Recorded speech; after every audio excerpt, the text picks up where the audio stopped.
अस्सलाम वालेकुम and ji good morning जी तमाम व्यूअर्स के कीअं हो, खैरियत सां आहियो, ख़ुशि आहियो, ख़ुशियूं सेलिब्रेट करे रहिया आहियो। अॼु शुरूआत की अजीब ॻाल्हि खां थी आहे न, त ख़ुशियूं कीअं सेलिब्रेट कबियूं आहिनि। असां अक्सर ख़ुशि रहण जी, ख़ुशी जी, ॾुख जी, सुख जी, ॾींहं जी राति जूं त ॻाल्हियूं कंदा आहियूं, पर जॾहिं उन्हनि तमामु शयुनि में ख़ुशी असांखे मिलंदी आहे, उहा शइ असांखे हासिलु थींदी आहे, छा असां उनखे सेलिब्रेट बि करे सघंदा आहियूं? तकलीफ़ूं हिकु अहिड़ो अमल आहे इंसान जी ज़िंदगी जो जेको हलणो आहे। चाहे तव्हां केतिरी बि सुख वारी ज़िंदगी गुज़ारंदा हुजो, पर किथे न किथे का हिकु नंढी तकलीफ़ हूंदी आहे जेका तव्हां सां गॾु पई हलंदी आहे।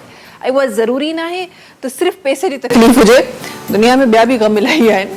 ऐं उनजी जेकी तकलीफ़ूं आहिनि उहे तव्हां सां गॾु हलंदियूं आहिनि।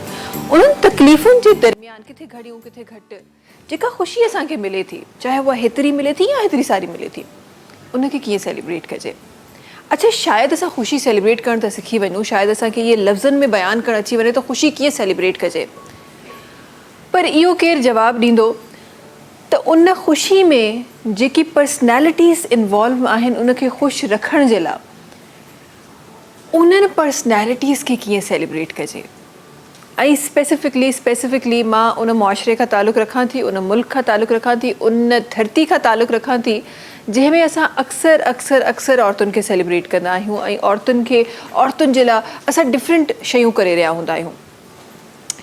जॾहिं डिफरेंट शयुनि जी ॻाल्हि कजे थी, डिफरेंट सेलिब्रेशन्स जी ॻाल्हि कजे थी, डिफरेंट अचीवमेंट्स जी ॻाल्हि कजे थी, उते कुझु अचीवमेंट्स मूंखे पंहिंजे मुल्क जी औरत जी बि यादि अचनि थियूं। starting from the first women Prime Minister of Asia, शहीद मोहतरमा बेनज़ीर भुट्टो साहिबा, उन्हनि जूं कोशिशूं, उन सां गॾोगॾु मलाला यूसुफ़ज़ई, उन्हनि जूं कोशिशूं, उन्हनि जी बहादुरी जो एग्ज़ैम्पल न सिर्फ़ु एसि ताईं बल्कि उन सां गॾोगॾु असां अक्सर टेक्नोलॉजीज़ जी ॻाल्हि कंदा आहियूं, अक्सर अॻियां वधण जी ॻाल्हि कंदा आहियूं, अक्सर असांजो अॼु ताईं इहो किथे न किथे बहस ज़रूरु आहे त न्याणी जी एजुकेशन, उनजी एजुकेशन कॉम्प्रोमाइज़ थींदी बि असां काफ़ी जॻहियुनि ते ॾिठी आहे, अल्हम्दुलिल्लाह इलाही घटि आहे, बट इट्स स्टिल हैपनिंग। असां 100% उन एरा मां कोन निकिता आहियूं। जीअं पोलियो खां तमामु जेका दुनिया उहा निकिरी चुकी आहे, पर असां किथे न किथे कुंड में किथे फाथल आहियूं। का कुंड आहे, को दामन जी का ॻंढ आहे जेका खुली कोन रही आहे असां खां। त उहो ई एजुकेशन बि हिकु अहिड़ो क्वेश्चन मार्क आहे असांजी नियाणियुनि जे लाइ, जेको अॼु ताईं 100% असां कवर नथा करे सघूं। पर उते असांखे आरफा मीर जहिड़ा असांखे नाला मिलनि था, जेका यंगेस्ट जेका 9 सालनि जी हुई, ऐं उन 9 इयर्स में जेको कमाल कयो, 9 इयर्स में उन टाइम ते, जंहिं टाइम ते अलाए हुनखे जन्नत में जॻह ॾे, हिन वक़्तु असां सां गॾु न आहिनि, यंग उमिरि में। चवंदा आहिनि काफ़िनि माण्हुनि उन्हनि खे नज़र जो बि रूप ॾिनो, काफ़िनि माण्हुनि ॿिनि शयुनि जो रूप ॾिनो।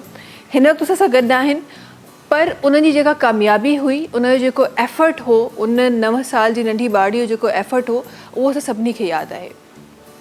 न सिर्फ़ु एसि ताईं, हीअ त असां उहे ॻाल्हियूं कयूं आहिनि जेके शायदि अॼोकी दुनिया में जॾहिं असां ॾिसूं था, हिन वक़्तु जेको असां दुनिया ॾिसी रहिया आहियूं, शायदि उन में पॉसिबल थींदी असांखे नज़र अचनि थियूं। बिकॉज़ ज़ाहिर हिकु ट्रेंड हली वियो आहे। हाणे असांखे IT में बि असांजूं नियाणियूं नज़र अचनि थियूं, हाणे असांखे बहादुर असांजूं नियाणियूं नज़र अचनि थियूं, डिफरेंट फील्ड्स में, आर्म्ड फोर्सिस में असांजी बहादुर नियाणियूं आहिनि। हाणे असांखे डिफरेंट कंट्रीज़ में वुमेन प्राइम मिनिस्टर्स बि नज़र अचनि थियूं। पर जॾहिं ॻाल्हि कजे थी हाइकिंग जी, जॾहिं ॻाल्हि कजे थी क्लाइंबिंग जी, त साइमा बेग जहिड़ो नालो यादि अचे थो, जंहिं आई गेस 2023 में शायदि माउंट एवरेस्ट जेको आहे उते पहुतियूं हुयूं। She was again the first female and youngest female, शायदि को 19 खां 21 सालनि जी उन्हनि जी उमिरि आहे उन टाइम ते, ऐं उहा उन्हनि में नालो शामिलु थियो। सो असांजूं जेके औरतूं आहिनि, छा असां उन्हनि खे उन तरीक़े सां सेलिब्रेट कंदा आहियूं, छा असां उन्हनि खे रिगार्ड कंदा आहियूं? अच्छा, ही उहे औरतूं आहिनि जिन सॼे मुआशरे में कुझु न कुझु कयो।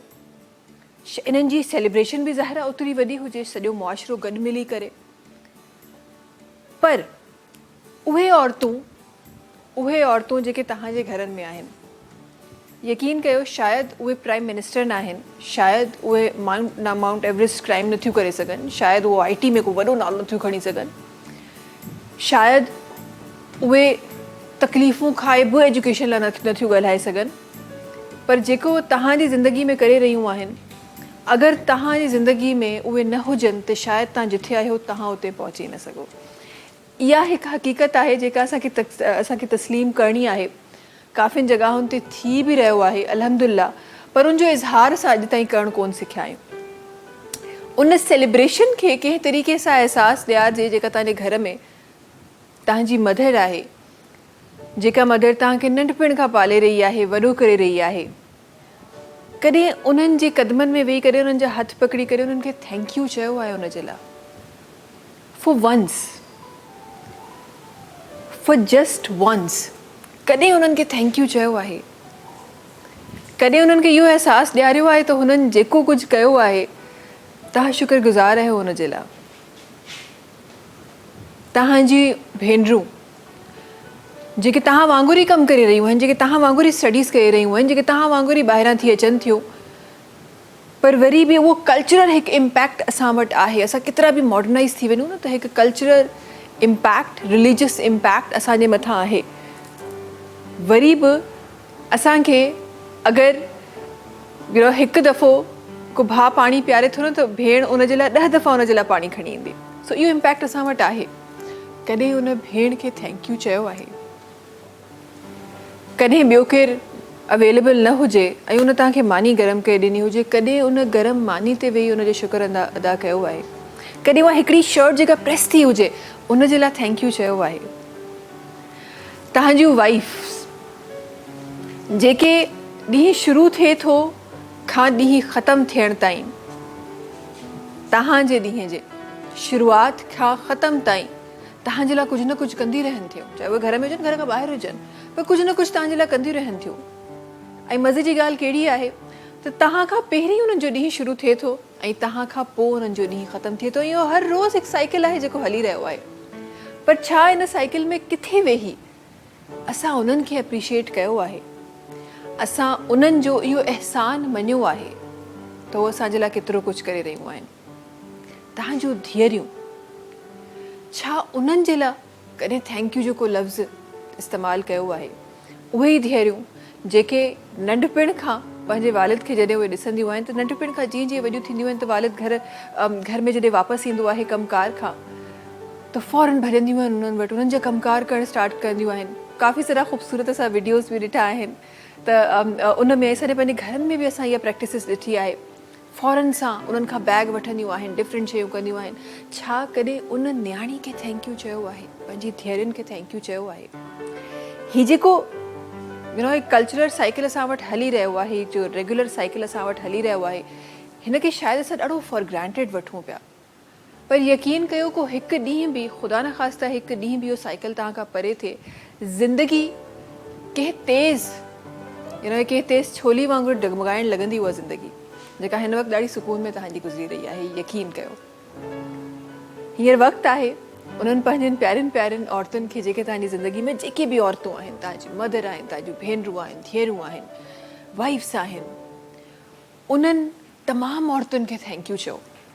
असां ॾाढा जेसिताईं असांजा जेके रिश्ता आहिनि उहे परमनेंट रिश्तनि में क़ाइमु न थींदा आहिनि तेसिताईं त असां मिस यू, लव यू इलाही चवंदा आहियूं। पर कॾहिं उन खां पोइ बि चई ॾिसो, कॾहिं उन खां पोइ बि चई ॾिसो, कॾहिं उन खां पोइ बि इहो इज़हार करे ॾिसो, न सिर्फ़ु उन्हनि सां बल्कि पंहिंजे तमामु प्यारनि सां इहो इज़हार करे ॾिसो। ऐं उन खां पोइ ॾिसो उहो रिश्तो मज़ीद केॾो ख़ूबसूरत थिए थो। असांखे रिश्तनि खे क़ाइमु रखण जे लाइ, असांखे पंहिंजे प्यारनि सां गॾु रखण जे लाइ एफर्ट करणी पवंदी आहे। हिकु नॉर्मल सी ॻाल्हि आहे, हिकु नॉर्मल ॾाढी ज़बरदस्त हिकु मां लाइन ॿुधी ऐं I really want to repeat it, त जॾहिं तव्हां कंहिं बि कम ते वञो था, अॼु असां हीउ शो कयूं था, अगरि असां हिन शो में महिनत विझणु छॾे ॾियूं, असां अचूं ख़ामोशी सां घुमी फिरी हलिया वञूं, घणा ॾींहं हीउ शो सर्वाइव कंदो? It is same applicable in your relations. चाहे उहो कंहिंसां बि तव्हांजो रिलेशन हुजे, तव्हांजी भेण सां हुजे, तव्हांजी मदर सां हुजे, फादर सां हुजे, तव्हांजी वाइफ सां हुजे, एफर्ट न विझंदो हिकु ॾींहुं उहो ईअं फ्लैट थी वेंदो ऐं उहो रिलेशन पोइ तव्हांखे हिकु ॾींहुं नज़र न ईंदो। सो इहो ॾाढो ज़रूरी आहे त रिलेशन्स में एफर्ट विझो, रिलेशन्स में एतिरा थैंकलेस न थियो, रिलेशन्स में थैंक यू सॉरी कुछ करण जो को हिकु ॾींहुं अगरि हफ़्ते में 7 ॾींहं केरु तव्हांजे लाइ करे रहियो आहे, को 7 मिंट तव्हां कंहिंजे लाइ कुझु करे वञो, यकीन कयो ज़िंदगी ॾाढी ख़ूबसूरत थी वेंदी आहे। हिन वक़्तु जेको असां वटि रिश्तनि में अजीब सी तलख़ी आहे, रिश्तनि में अजीब सी जेको आहे गैप आहे हिकु अजीब सो, उहो तव्हांखे पाण ई उतां ख़तमु थींदे नज़र ईंदो। पहिरीं जा घर ईअं ई सक्सेसफुल न हूंदा, उन्हनि में एफर्ट्स हूंदियूं। हाणे असां वटि उहे एफर्ट्स कोन्हनि, छो त असांखे लॻे थो त जीअं रिश्तो असांजो आहे केॾांहुं वञिणो ई कोन्हे, इहो त थी वियो परमानेंट थी वियो, इहो असांजो ई आहे, हिनखे इहो राइट लेफ्ट वञिणो कोन्हे। पर हक़ीक़त में हर रिश्ते खे हलाइण जे लाइ तव्हांखे एफर्ट विझणी पवंदी आहे, तव्हांखे ॿुधाइणो पवंदो आहे दैट यू आर देयर, पंहिंजी प्रेज़ेंस जो अहसासु ॾियारणो पवंदो आहे। सो इहे प्रैक्टिसिस अॼु खां वठी असां सभई कोशिशि कंदासीं पंहिंजे घरनि में असां इहे प्रैक्टिसिस करे सघूं, पंहिंजे घरनि में उन्हनि जेके वजूद जिन असांजे वजूद खे सही रखण जी कोशिशि कई आहे उन्हनि खे थैंक यू चई सघूं। ऐं तमामु उहे ॻाल्हियूं जेके अॼु पंहिंजे प्रोग्राम में इंशाल्लाह कुझु पंहिंजी प्यारनि महिमाननि सां बि ज़रूरु उहे ॻाल्हियूं कंदासीं, कोशिशि कंदासीं कुझु सिखण जी, कोशिशि कंदासीं कुझु अमल करण जी, कोशिशि कंदासीं ज़िंदगी न सिर्फ़ु पंहिंजी ॿियनि जी बहितर करण जी अॻियां वधे। तव्हांखे ॿुधाईंदा हलूं त DHA फेज़ 1 जहिड़ी प्राइम लोकेशन ते अची रहियो आहे क्री gold centre GFS builders and developers जे पारां, जंहिंमें मौजूदु आहिनि लग्ज़री अपार्टमेंट्स, 3-4 5 कमरनि जा लग्ज़री अपार्टमेंट्स आहिनि जेके तव्हांखे क्री गोल्ड सेंटर में मिली रहिया आहिनि। डाउन पेमेंट 20 लख रुपया ॾियणी आहे, मंथली 1 लख रुपयो पे करिणो आहे। ऐं GFS बिल्डर्स एंड डेवलपर्स जे क्री गोल्ड सेंटर में तव्हां पंहिंजो अपार्टमेंट बुक कराए सघो था।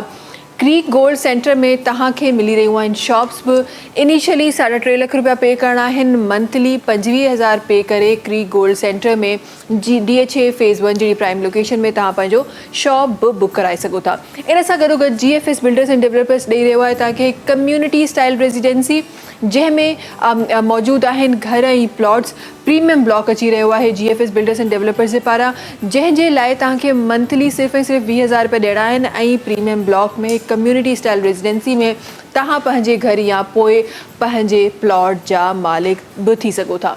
अॻियां वधंदे ॻाल्हि कयूं था मलीर कैंट जहिड़ो ज़बरदस्त इलाइक़ो, उन जे क़रीब खोखरा पार मेन रोड ते ठही रहियो आहे MTR 1 Chase mall. Again GFS builders and developers जो ॾाढो ज़बरदस्त प्रोजेक्ट जेको फ्यूचर में सरमायाकारी जो हिकु बहितरीनु मौक़ो तव्हांखे ॾेई रहियो आहे। तव्हांखे MTR 1 चेज़ मॉल में शॉप हासिलु करण जे लाइ इनिशियली ॾियणा आहिनि 2 लख रुपया, मंथली 5,500 रुपया पे करे तव्हां MTR 1 चेज़ मॉल में पंहिंजी शॉप बुक कराए सघो था। इन सां गॾोगॾु अची रहियो आहे नॉर्थ सिटी सेंटर।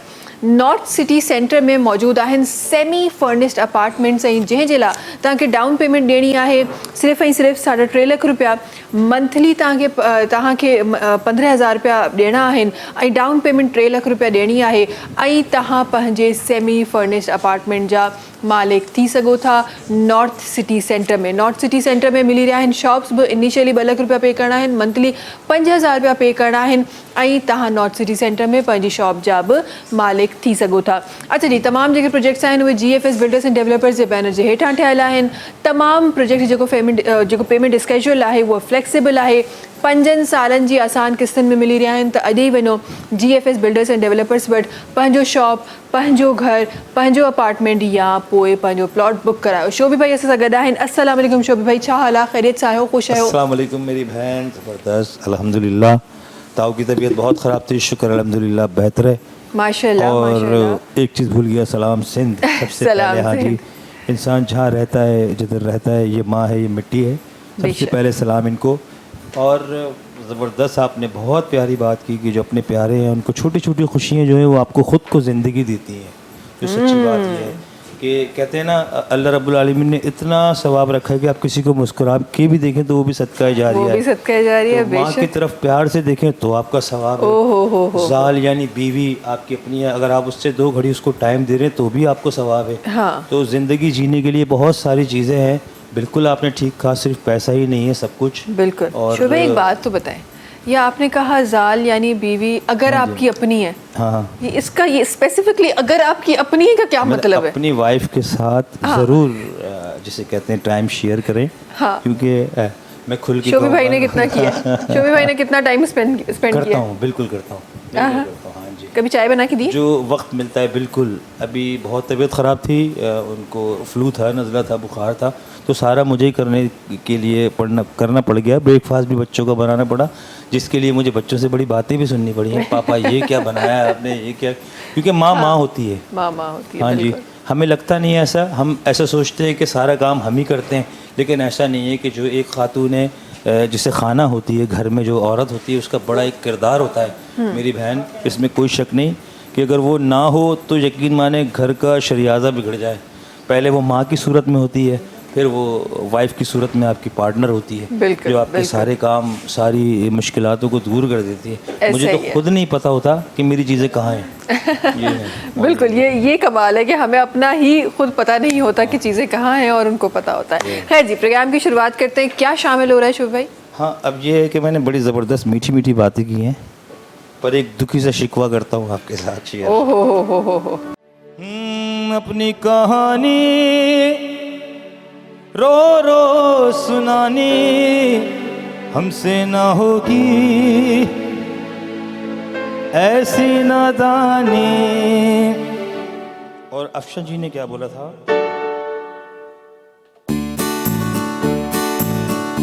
गाड़ी को चलाना बाबू जरा हल्के हल्के हल्के, जरा हल्के हल्के हल्के। गाड़ी को चलाना बाबू जरा हल्के हल्के हल्के, कहीं दिल का जाम न छलके। चल दिल मेरे छोड़ ये फेरे, दुनिया झूठी लोग लुटेरे। चल दिल मेरे छोड़ ये फेरे, ये दुनिया झूठी लोग लुटेरे। चल दिल मेरे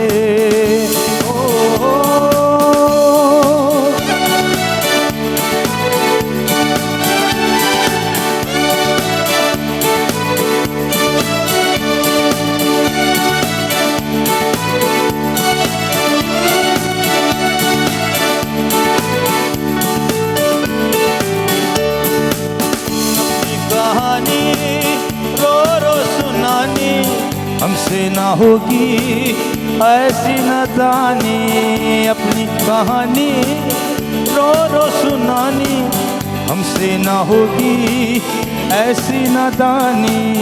चल दिल मेरे छोड़ ये फेरे, ये दुनिया झूठी लोग लुटेरे। चल दिल मेरे ओ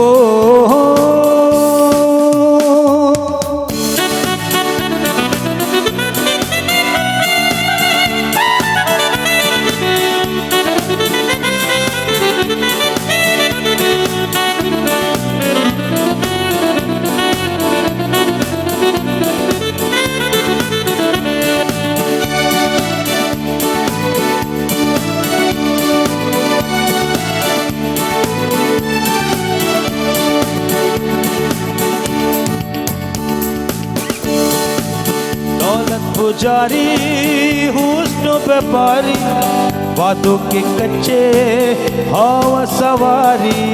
दौलत पुजारी हुस्न पे पारी, बातों के कच्चे हवा सवारी। चल दिल मेरे छोड़ ये फेरे, ये दुनिया झूठी लोग लुटेरे।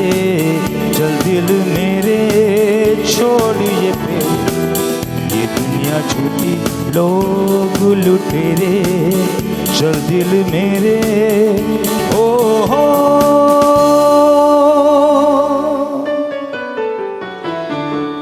शोभी भाई, हम यहाँ लोगों को दर्स दे रहे हैं कि दुनिया वालों से प्यार करें। शोभी भाई ने दुनिया को झूठा करार दे दिया। हाँ, उसमें ये है कि हम अपनी फैमिली के साथ बिल्कुल सिंसियर रहें, लेकिन जब दुनिया में रहें तो बिल्कुल आंखें खोल के रहें। ये है, बिल्कुल ऐसा ही है। अच्छा जी, प्रोग्राम की तरफ हलूं था, ब्रेक की तरफ हलूं था ताकि अखियूं असांजी भी खुली सघन। ऐं जेको आहे प्यारो प्यारो प्रोग्राम करे, सुजाग वारो प्रोग्राम करे सघूं। वक़्तु आहे ब्रेक जो। तव्हां सां मुलाक़ात कयूं था नंढी कमर्शियल ब्रेक खां पोइ। सलाम सिंध, सलाम सिंध, सलाम सिंध, सलाम सिंध, सलाम सिंध, सलाम सिंध। जी वेलकम वेलकम बैक महिमान से असां सां गॾु आहिनि महिमान जे तारुफ़ जी तरफ़ वञूं था हिन तरफ़ सभिनी खां पहिरीं जेका असां सां गॾु पर्सनैलिटी तशरीफ़ फरमा आहे पाण हिकु इंटरनेशनल मेकअप आर्टिस्ट बि आहिनि ॾाढी ज़बरदस्त स्पीकर बि आहिनि ऐं मोटिवेशनल स्पीकर आहिनि असां गॾु राबिया टालपुर साहिबा आहिनि जेके तशरीफ़ फरमा आहिनि अस्सलाम वालेकुम। वालेकुम कीअं हो ख़ैरियत सां आहियो? मां ख़ुशि बिल्कुलु आहियो? ठीकु तव्हां ठीकु आहियो? अल्हम्दुलिल्लाह बिल्कुलु ठीकु ठाक। तव्हां ॿुधायो ज़िंदगी कीअं आहे राबिया साहिबा? ज़िंदगी इलाही मसरूफ़ थी गुज़रे अॼुकल्ह सभिनि जी इन में मां बि शामिल आहियां। छो मसरूफ़ थी वई आहे ज़िंदगी? छा थियो आहे अहिड़ो? अॼुकल्ह जी ज़िंदगी पहिरीं ज़िंदगी खां थोरी डिफरेंट आहे। हर को अॻियां वधण जे चकर में टाइम कोन्हे कंहिं वटि। पहिरियां त इलाही फालतू टाइम हूंदो हुओ, हिक ॿिए खे ॾींदा हुआसीं, हाणे त उहो टाइम बि इलाही मुश्किल सां कंहिंजे लाइ कढी सघूं था। बसि उहो अफ़रा तफ़री हर को चए थो त मां हीअ करे वठां, चए मां हीअ करे वठां, इन चकर में ज़िंदगी पई गुज़रे। ज़िंदगी पई गुज़रे। अच्छा राबिया साहिब इन ते बिकॉज़ तव्हां खां काफ़ी माण्हू मोटिवेट बि थिया आहिनि त ज़रूरु इन ते मज़ीद इन ते असां इंशाअल्लाह ॻाल्हाईंदासीं। ॿियूं महिमान आहिनि जल्दी सां उन्हनि जो तारुफ़ बि करे वठूं त ज़िंदगी जेका मसरूफ़ थी वई आहे आख़िर वई किन आहे, इहा छो मसरूफ़ थी वई आहे, घड़ी वई आहे। हाणे चयो वञे थो त हिकु सेकेंड असांखे घटाइणो पवंदो जेको अर्थ जेका रोटेशन आहे जंहिं तरीक़े सां वञे पई त उहो जेसि ताईं थिए, पर हींअर ताईं उहा घड़ी उहा ई आहे जेका पहिरीं दफ़ा आई हुई। त ज़िंदगी वई केॾांहुं, वक़्तु वियो केॾांहुं, इन जे बारे में ज़रूरु ॻाल्हाईंदासीं। अॻियां वधंदे हिकु ॿी पर्सनैलिटी आहिनि जेका असां गॾु तशरीफ़ फरमा आहिनि ऐं पाण जेके आहिनि उहे हिकु सोशल एक्टिविस्ट आहिनि, सोशल वर्कर आहिनि ऐं गॾोगॾु पाण साथ तरन्नुम बि कंदियूं आहिनि। असां गॾु बुशरा अर्शद साहिबा आहिनि जेके तशरीफ़ फरमा आहिनि। अस्सलाम वालेकुम। वालेकुम कीअं हो बुशरा साहिबा? ख़ैरियत सां आहियो? ख़ुशि आहियो? अल्हम्दुलिल्लाह, अल्लाह का शुक्र। तबीयत ठीक है? जी बिल्कुल। जिंदगी कीअं आहे बुशरा साहिबा? जिंदगी बस एक नमूना है। एक नमूना और है। उसमें हम मुसलसल बिज़ी और आजकल तो बहुत ज़्यादा बिज़ी क्योंकि हमारे नबी की महफिलें चल रही हैं। वाह वाह। तो बस उसी में आजकल लगे हैं। अदरवाइज़ उनकी जो शख्सियत है उससे आगे लोगों को सिखाना समझाना, क्योंकि जब तक हम अपना आप नहीं बदलेंगे तो कुछ नहीं बदलेगा। बिल्कुल तो ऐसे वो ही है। हम सबको समझा रहे हैं, उनकी सीरत पे हर चीज़ पे बता रहे हैं कि जी अपने बड़ा आप खूबसूरत काम बदलें। कर रही हैं आप, बहुत प्यारा काम कर रही हैं। वो कहते हैं जज़ाकल्लाह। ना, आप दीन का इल्म देना बड़ा सवाब का काम है जो आप कर रही हो। बहुत खूबसूरत कोशिश काम कर रही है हैं कि ये जितना हम दिलों में उतार सकें और बदल सकें लोगों को। इंशाल्लाह। अच्छा जी, वापस आते हैं उसी बात पे। यहीं राबिया साहिबा तव्हां जी तरफ़ अचणु थी चाहियां। मूंखे इहो जेको फिलॉसफी आहे उहो थोरो सो सम्झाइण जी कोशिशि कयो। त घड़ी साॻी आहे, माण्हू बि ज़ारा साॻा आहिनि, असां इंटरनेट इम्पोर्ट त थिया कोन्हे, इन ई ब्लड लाइन मां आहियूं, उहे ई साॻा माण्हू आहियूं। त पोइ ही छा कीअं एॾी ज़िंदगी छो मसरूफ़ थी वई आहे? अच्छा हूअं त चलो ॿियनि जे लाइ टाइम न हुजे, सम्झ में अचे थो। असां वटि मतिलबु मदर पेरेंट्स वटि ॿारनि जे लाइ टाइम न आहे, ॿारनि वटि पेरेंट्स जे लाइ टाइम न आहे। हीअ कीअं साइकिल चेंज थियो आहे? हीअ दरअसल जेको असांजो नंढे हूंदे जो दौरु हो, जंहिं ज़माने में असां पुराणे ज़माने में, यानी एॾा पुराणा न आहियूं, लेकिन जेको विच वारो दौरु हो असांजो, उन में इहो हूंदो त जॉइंट फैमिली सिस्टम हूंदो हुयो ऐं माण्हू गॾु रहंदा हुया ऐं हिक ॿिए ॾे ईंदा वेंदा हुया। छो त न मोबाइल हुया, टीवी बि उन वक़्त में अची चुका हुया, पर मोबाइल हुया पर एतिरा आम न हुया जीअं मोबाइल हाणे इलाही आम थी वियो आहे। हर ॿार जे हथ में मोबाइल आहे। तव्हां ॾिसंदो हर इंसान जे हथ में। अॻे त मोबाइल इलाही एक्सपेंसिव हूंदो हो, कंहिं जे हथ में नज़र ईंदो जेके यूज़ कंदा हुआ। हाणे त तव्हां जंहिंखे ॾिसंदो हर माण्हू जे हथ में मोबाइल तव्हांखे नज़र ईंदो ऐं मोबाइल ई ज़िंदगी मसरूफ़ करे छॾी आहे सभिनी जी। सही। ऐं उन जी वजह सां ॿार बि पंहिंजे उन में लॻा पिया आहिनि ऐं पेरेंट्स बि पंहिंजे मोबाइल में लॻा पिया आहिनि। ऐं इन जी वजह सां जेको टाइम आहे, जेके उहे शयूं ॾिसनि था ऐं उन में उहो टाइम ज़ाया पिया करनि। टाइम त उहो ई आहे, हलंदो रहंदो, लेकिन उहो कीअं स्पेंड था करनि, कहिड़ी शइ में स्पेंड था करनि, इहो मैटर करे थो। बिल्कुलु बिल्कुलु, इहो तव्हां वाक़ई सही ॻाल्हि कई त असां वटि जेको हीउ फ़ोन जो जेको यूज़ेज आहे न, उहो एतिरो ख़तरनाक तरीक़े सां अॻियां वधी रहियो आहे। अच्छा उहो यूज़ेज वरी उन जॻह ते कुझु अहिड़ा ॿार बि आहिनि जेके शायदि 0.1% हुजनि, पर कुझु अहिड़ा माण्हू बि आहिनि जेके उन यूज़ेज मां ॾाढो ज़बरदस्त फ़ाइदो बि वठी रहिया आहिनि। ईअं न आहे त मोबाइल सिर्फ़ु मुआशिरे में बुराई आंदी आहे, ॾाढा ज़बरदस्त फ़ाइदा बि आंदा आहिनि। माण्हुनि जे रोज़गार जो ज़रियो ठहियो आहे, पर उहे माण्हू जेके रोज़गार बि न पिया कनि, उहे माण्हू जंहिं वटि अगरि को 5 मिंट बि फ्री आहिनि न, उहे बि मोबाइल ते पंहिंजो वक़्तु ज़ाया पिया कनि। ऐं हींअर ताईं त हीउ जेको सिस्टम हले पियो, शायदि इहो हली रहियो आहे। सुभाणे जेको अचण वारो आहे, ज़ाहिर नयूं इनोवेशन्स हूंदियूं, नयूं शयूं हूंदियूं। ख़तरो त सुभाणे जे लाइ आहे। अॼु खां 10 साल अॻियां ॾिसो, ख़तरो त सुभाणे जे लाइ आहे। त अॼु एतिरो कुझु आहे त अॻु 10 साल पोइ छा हूंदो? 10 साल पोइ त इहो हूंदो जेके असांजा नंढा ॿार आहिनि, उन्हनि जा ॿार जेके आहिनि उहे इलाही ख़तरनाक दौर में हूंदा।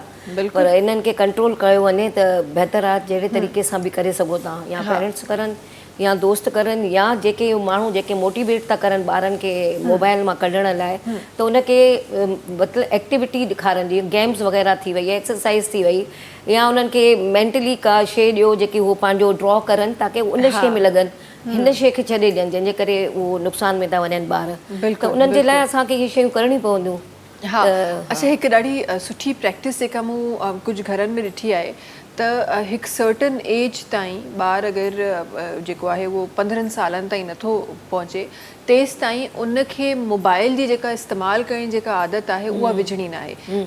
चवण जे लाइ ॾाढो सख़्ती जो अमल आहे, ॾाढो ख़तरनाक अमल आहे, ॾाढो मुश्किल अमल आहे, पर अहिड़ा बि घर असां वटि आहिनि जेके इहो अमल बि करे रहिया आहिनि ऐं उन्हनि जा ॿार ज़ाहिर उन तरीक़े सां क्रिएटिव साम्हूं अचनि था, हेल्दी साम्हूं अचनि था, बिकॉज़ जॾहिं तव्हां वेहण जी ॻाल्हि था कयो, तव्हांजी जॾहिं मोबिलिटी तव्हांजी घटिजी थी वञे, तव्हां ऑटोमेटिकली बीमारी जी तरफ़ था हलिया वञो। सो तव्हां डायरेक्टली या इनडायरेक्टली तव्हां उन्हनि खे हेल्दी बि करे रहिया आहियो इहा एक्टिविटी करे। चवण जे लाइ सख़्ती आहे, पर तव्हां उन्हनि जी ज़िंदगी सवारे रहिया आहियो, ज़िंदगी हेल्दी थी गुज़रंदी अॻियां। जीअं त मुंहिंजो पुटु अमेरिका में रहंदो आहे, त उन जा बि माशाल्लाह 4 ॿार आहिनि, त हुननि पंहिंजी लाइफ स्टाइल जेकी आहे न, उन्हनि ॿारनि खे मोबाइल कोन ॾिनो आहे। वॾी ॻाल्हि आहे जो असांजा त पाकिस्तान जा असांजा ख़ुदि जा ॿार जेके हुया उहे मोबाइल यूज़ कंदा हुया, लेकिन उन्हनि पंहिंजे ॿारनि खे तक़रीबन उनजो जेको वॾो पुटु आहे माशाल्लाह 12 सालनि जो हूंदो, त उनखे मोबाइल कोन्हे। सही, को बि ॿार मोबाइल कोन थो खणे, लेकिन उनजा टाइमिंग्स हूंदा आहिनि गेम खेॾण जा, उहो जेको जीअं वीडियो गेम वग़ैरह ॿार खेॾनि था उन ते टीवी ते वेही, उहो उन्हनि जा टाइमिंग हूंदा आहिनि, अधु कलाकु तव्हांजो आहे, अधु कलाकु ॿिए ॿार जो आहे, उन खां पोइ बसि पोइ उनखे इहो एक्टिविटी वग़ैरह गेम्स वग़ैरह लॉन में वेही फुटबॉल खेॾियो, वॉलीबॉल खेॾी छॾियो, का बि शइ जेकी तव्हां डुकण खेॾण वारी जेकी एज आहे ॿारनि जी, उन में माण्हू हेल्दी बि थिए थो, त इहे शयूं उन में खणी वञे माण्हू ॿार। बिल्कुलु खणी वञे, इलाही इन शइ जी एक्चुअली इलाही ज़रूरत आहे असांखे, त हिन वक़्तु असांखे करिणो आहे, बिकॉज़ इहे आदतूं अगरि असां हींअर चेंज न कयूं त हीअ अॻियां हली आदतूं वधीक असांखे नुक़सान जेके आहिनि उहे पहुचाए सघनि थियूं। तव्हां जी तरफ़ अचणु चाहींदमि बुशरा साहिबा, ज़रा आप मुझे बताएं दिन कैसा गुजरता है, सुबह कैसी होती है, शाम कैसी होती है, क्या मसरूफियात रहती है? बेइंतहा मसरूफ़ होती हैं, और बच्चे हैं माशाल्लाह, तो वो जब आउट ऑफ हाउस होते हैं, गए भी होते हैं, उस वक्त तो सारे काम सिमट रहे होते हैं, लेकिन जब वो आ जाते हैं तो फिर उनके साथ फिर वो फैल जाते हैं काम। हाँ, तो सुबह हम ऐसी ही कोई बात कर जैसे ये कह रही हैं, फिर वो नहीं दे रहे। मैं तो मतलब मिसाल हूँ, मैंने अपने दोनों बच्चों को माशाल्लाह, बेटी ने NID से किया है BS, दोनों को मैंने इंटर के बाद मोबाइल दिया है, यहाँ कराची में रहते हुए मोबाइल नहीं उन्हें यूज़ करने दिया। और मैं फिज़िकल एक्टिविटीज़ पे ज़्यादा वो रखती हूँ, वरना हमें मैट्रिक के बाद मिला और हम बिला वजह कहते थे हमारी अम्मा सख्त है, तो इंटर के बाद मिल रहा है बच्चों को, हम बिला वजह कहते थे हमारी अम्मा सख्त है। रिलेटिव्स हैं ना, वो तो फेस टू फेस कह रहे होते हैं कि जी आपके बच्चे तो बड़े सीधे हैं, पर जाने के बाद बच्चे ही हमसे आर्ग्यू शुरू कर दें। लेकिन अल्हम्दुलिल्लाह, अल्लाह का शुक्र है कि जब तक रोक के रखा, और मैं अब भी नोट कराती हूँ कि जब तक रोक के रखा था आप लोगों के पास टाइम भी था, और आप एक्टिविटीज़ में भी फ़र्क था, अब तो लेज़ी हो गए, अब तो वेट भी इंक्रीज हो रहा है, सब हो रहा है, क्योंकि उन्होंने कुछ करना ही नहीं है, वो रील्स देखनी है। बिल्कुल, मतलब एक्सेस गोज टू वर्स्ट होता है हर चीज़।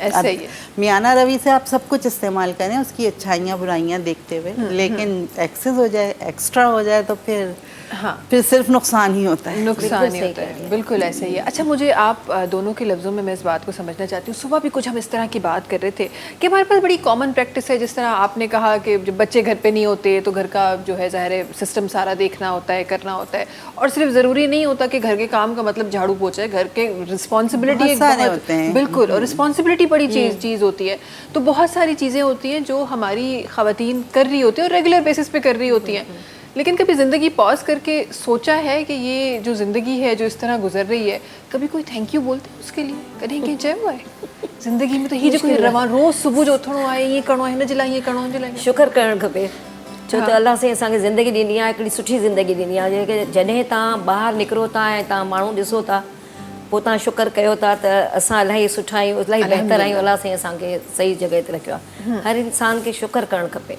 छो त अलाह साईं जेको ठाहियो आहे असांखे इलाही ख़ूबसूरत ठाहियो आहे इंसान खे, ऐं उनखे खपे त अलाह जो शुक्र करे। ऐं जेको बि आहे सिहत, सभ खां वॾी ॻाल्हि आहे सिहत। अगरि तव्हां सिहतमंद आहियो, तव्हांखे हर शइ सही लॻंदी। तव्हां थोरा बि बीमार था थियो या थोरो बि धकु थो लॻे या कटु थो लॻे, त असां डिस्टर्ब थी वेंदा आहियूं, अपसेट थी वेंदा आहियूं, अलाए कॾहिं सही थींदो, कॾहिं सही थींदासीं, बुखार लहे छो कोन थो, ज़ुकाम आहे।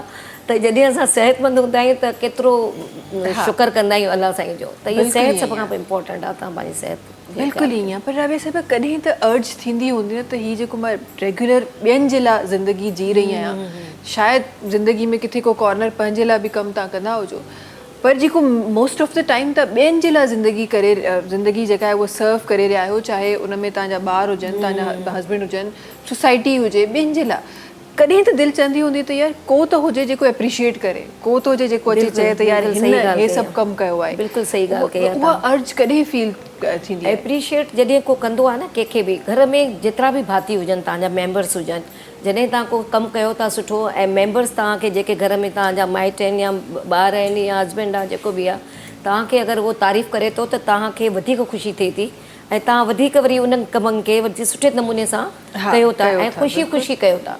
ऐं जॾहिं तव्हांखे को डिग्रेड थो करे या हीअ शइ सही न हुई, पोइ तव्हां चवंदा हुई पाण ई पचायो, मां त वञा थी हितां छुटी करे। हाणे त बिल्कुलु ईअं ई आहे, त ईअं असां पाण ई पचायो, नथो सम्झ में अचे त पाण पचायो। हा, त इन करे एप्रिशिएट करणु खपे। फैमिली में ॿार हुजनि या हस्बैंड हुजे या भेण भाउ जेके बि गॾु रहनि था, जॉइंट फैमिली में अगरि रहनि था त, न त हाणे अॼुकल्ह त जॉइंट फैमिलियूं रही कोन आहिनि, लेकिन एप्रिशिएट कयो, हिक ॿिए जी तारीफ़ कयो, सुठो कमु, जीअं मां काॾे वेंदी आहियां सुठो कमु करे ईंदी आहियां त मुंहिंजा माण्हू या मुंहिंजा दोस्त चवंदा यार ॾाढो सुठो कमु थी करीं तूं, दिलि ख़ुशि थी वेंदो आहे, मां यंग थी वेंदी आहियां। हाँ बिल्कुल बिल्कुल बिल्कुल।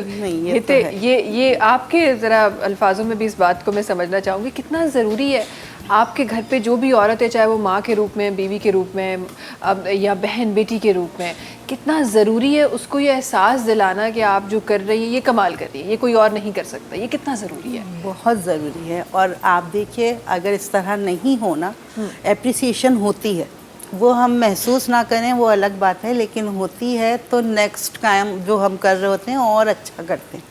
और ये हो रहा होता है, और स्पेशली मेरे केस में तो बहुत है, बच्चे भी हस्बैंड भी। माशाल्लाह। अब सारा दिन जब हम कर आके सब आखिर में रेस्ट करने बैठते हैं और अगर हमसे ये कह दें तुम बहुत मेहनत करती हो, देखो पूरा घर संभाला हुआ है, तो सारी थकन उतर जाती है। फिर बिल्कुल नहीं लगता कि हम सुबह से लगे थे, फिर हम रिचार्ज होके नेक्स्ट सुबह से लगे होते हैं। बल्कि रात में भी कोई हमसे कोई डिमांड कर दे तो बड़ी खुशी से करते खड़े हो जाएंगे कि जी ये हमें। और बच्चे खाने की तारीफ कर दें, लगता है सारी मेहनत इन्होंने ही की थी, खाकर इन्होंने हमारी मेहनत दे दी। बिल्कुल बहुत ज़रूरी है, ज़रूरी है, तो आगे सारे काम अच्छे चलते रहते हैं। ऐसा ही है। और हमने बड़ी सर्वेज देखी हैं, बहुत रिसर्चेस देखी हैं, जिनमें ये प्रूवन है कि जब आप किसी चीज़ की तारीफ़ करते हैं तो वो काम जो आपको आप डेली बेसिस पे एक चीज़ कर रहे हैं ना, अब एक जगह पे आपकी तारीफ़ की जा रही है, एक जगह पे आपको तनकीद का निशाना बनाया जा रहा है,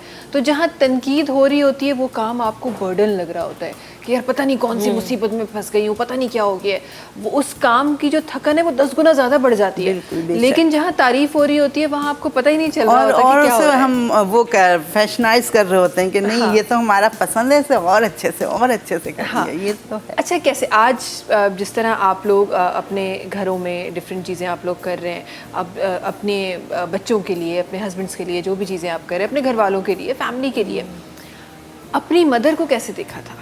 हमने बड़ा सुना है कि पहिरें जेको आहे सो टाइम में जेके असांजो बुज़ुर्ग हिन वक़्तु असांजूं नानियूं ॾाढियूं आहिनि, उन्हनि ॾाढो घणो जेको आहे वो बर्दाश्त जो जेको अमल आहे उहो पंहिंजी ज़िंदगी में ॾिठो आहे। छा तव्हां वटि बि ईअं ई आहे? दरअसल जेको मुंहिंजी अम्मा जो दौर हो, जेको मुंहिंजी मदर हुई, त मुंहिंजो फादर जेको हो त एक्साइज़ में डायरेक्टर हो, त उन कमु कोन कयो, छो त उन्हनि खे उनजी तरफ़ां मिलियल हूंदा आहिनि सॼो कुझु प्रोटोकॉल वग़ैरह। बाक़ी जॾहिं विरहाईंदी हुई, जेके चवंदा न वॾो बोड़ विरहाईंदो आहे, सभिनि जो हिसा कढंदो, उहो सभिनि जो कढण लाइ मुंहिंजी अम्मा हूंदी हुई, जेको सभिनि खे विरहाए ॾींदी त हिन जो कढणो आहे, हिन जो कढणो आहे, बाक़ी पकल पचाए ईचो साम्हूं रखी छॾंदा, त उहो विरहाईंदी हुई। बाक़ी कमु न करे सघंदी हुई, छो त अम्मा जा असां माशाल्लाह इलाही ॿार हुयासीं, भेण भाउ इलाही हुयासीं, त अम्मी खे टाइम घणा भेण भाउ आहियो? माशाल्लाह असां 7 भाउ भेण। माशाल्लाह लेकिन 7 तो इलाही घटि नंबर आहे। उन दौर जो त असां 12 पूरे तकरीबन मेरे अपने जो इन-लॉज हैं तो 11 बहन भाई हैं। 11 बहन भाई, हमारे भी 11 बहन भाई। हम सिर्फ 4 ही थे। कभी कभी मैं सोचती हूँ अच्छा ही हुआ हमारे पास अब टाइम नहीं है, बहुत अच्छा। बहुत अच्छा हुआ है ये, बहुत अच्छी टाइम बात है। उनके पास भी नहीं था, निकाल लेते थे। निकाल लेते थे। हमारे क्या शिकायतें हो रही हैं, हमारे पास टाइम नहीं है, क्या शिकायतें हो रही हैं हमारे लोगों के साथ। अच्छा जी, आगे बढ़ते हुए यहाँ अपनी मदर को कैसे पाया? मैंने अपनी मदर को बहुत सिंपल और बहुत कोऑपरेटिव पाया हमेशा। मेरे फादर कर्नल थे आर्मी में, तो मतलब वो सोशल थे बहुत ज़्यादा, और मेरी अम्मी बहुत सिंपल थी। लेकिन मुझे लगता था कि बिल्कुल चेंज है, लेकिन इतनी ज़्यादा उनमें आपस में अंडरस्टैंडिंग थी। और जब हम प्रैक्टिकल लाइफ में आए ना, तो पता चला कि अब्बू तो अम्मी के ख़िलाफ़ कुछ करते ही नहीं थे, सारा अम्मी की मर्ज़ी से चलता। वैसे नहीं महसूस होता था, लेकिन उन दोनों में बहुत ज़्यादा अंडरस्टैंडिंग थी और बहुत सिंपल थी। सही। मतलब रोज़े नमाज इससे माशाल्लाह, अलग नहीं हुई। मतलब उनकी डेथ हुई तो ईद के 12वें दिन हुई है, तो वो अपने 6 ईद के जो ईद के रोज़े होते हैं वो भी रख चुकी थी। तो वो इतनी सिंपल और अपने इसमें थी, सादा उसमें। और अब्बू वैसे थे, लेकिन बहुत कोऑपरेटिव थे दोनों एक दूसरे सही। के अच्छा, लिए। ये तो हमने वो बातें कर ली जो हमारी Families जो में पहले थी। का जो दौर था वो। अब जो आने वाला दौर है, अब मदर्स को कैसे देखती हैं आप? जो अभी न्यूली हमारी जो वेड हमारी ब्राइड्स हैं या जो न्यूली हमारी मदर्स हैं, उनको कैसे देखती हैं आप? इतना अच्छा नहीं देख रही उन्हें। माशाल्लाह, क्योंकि मतलब उनको माशाल्लाह बच्चे कितने माशाल्लाह? 2 बच्चे, बेटा बेटी है? बेटा बेटी है। एक मैं वो- बेटी है, एक हाँ, बेटा है। हाँ, तो वो बहू रानी आने वाली है तो उनको सुनाना चाहती हूँ जी। पहले से तैयार करना चाहिए। पहले से तैयार करना चाह रही हूँ जी।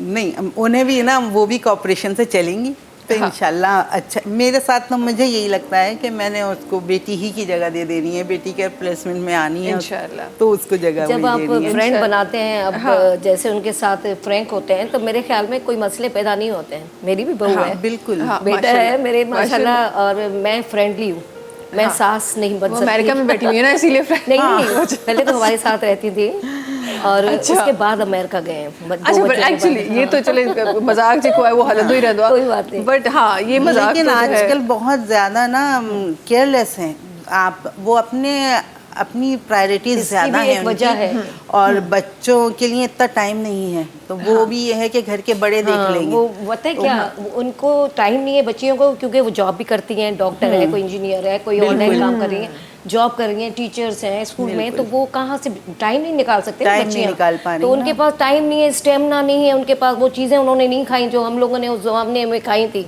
ओरिजिनल। बच्चियों ने तो खाई नहीं है ना, वो तो बेचारी इतनी उनमें एनर्जी नहीं है जितना कि वो काम कर रही हैं। बच्चे कैसे संभालेंगी, जॉब कैसे करेंगी, तो मैं इनके अगर फेवर में कहें हूँ, आप कि बच्चियों को आप टाइम जॉब देना छोड़ चाहिए। दीजिए, आपको सब कुछ अवेलेबल हो रहा है, तो उन्हें लगेगा उनकी शख्सियत को ख़त्म किया जा रहा है। खत्म किया जा रहा है, तो फिर बिल्कुल वो ये भी feel नहीं आती है। छुड़वाना है। हाँ। खत्म किसी ने भी नहीं किया उनको, हमने कहा अपनी मर्जी है, जो चाहे करो। नहीं, मैं एक इन केस कह रही हूँ कि अच्छा, भाई सब घर वाला कुछ माहौल हो गया है यहाँ और पर। फिर भी हम कहीं और चले जाते हैं, ये हमारी दो जो औरतें वो आपस की घर की बातों में लगी है। जी जी मैं सुन रही हूँ। नहीं, अब हम नहीं जी बोले। मैं सुन रही हूँ, बोले बोले। आपने टॉपिक ऐसा छेड़ा है और फिर कह रही है खामोश ने। टॉपिक है। ये तो सही है, मारे और रोने लोग ना कहते दें। हैं औरतों को खामोश करना बड़ा मुश्किल है, सच कहते हैं लोग। बिल्कुल सही, बिल्कुल सही कहते हाँ, हैं। बिल्कुल सही। हमारे पास तरीका है ब्रेक पे जाके, वक्त है ब्रेक जो था से मुलाकात करते हैं, नन्ही कमर्शियल ब्रेक का पोए। सलाम सिंह सलाम सिंह सलाम सिंह सलाम सिंह सलाम सिंह सलाम सिंह। जी वेलकम बैक। अच्छा जी प्रोग्राम जी शुरुआत में तव्हांखे ॿुधायो त जॾहिं बुशरा साहिबा जी ॻाल्हि थींदी आहे तो न सिर्फ़ हिकु सुठियूं सोशल एक्टिविस्ट आहिनि बल्कि सुठी आवाज़ जी भी मालिक आहिनि। कुछ अल्फाज शामिल कीजिए हमारे प्रोग्राम में, बड़ा खूबसूरत हो जाएगा प्रोग्राम हमारा। जज़ाकल्लाह। और अभी तो वैसे भी 1500 साला जश्न है माशाअल्लाह, ईद मिलादुन अल्हम्दुलिल्लाह। नबी का, तो उसके हिसाब से मुनासबत से मैं आपको बिस्मिल्लाह कलाम सुनाती बिस्मिल्लाह। हूँ। या नबी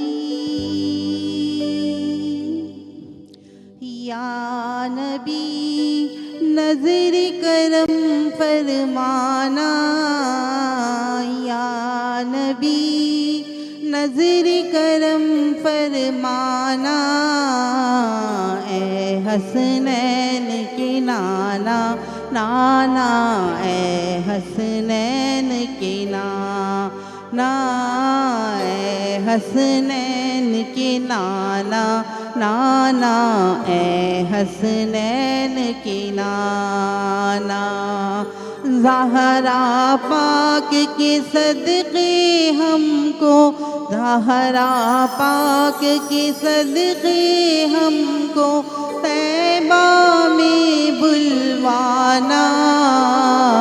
ए हसनैन के नाना नाना, ए हसनैन के नाना। आपके दर का मैं हूँ भिखारी, आप है मेरे दाता। आपके दर का मैं हूँ भिखारी, आप है मेरे दाता। सारी रिश्ते नातों में है प्यारा अपना नाता। आप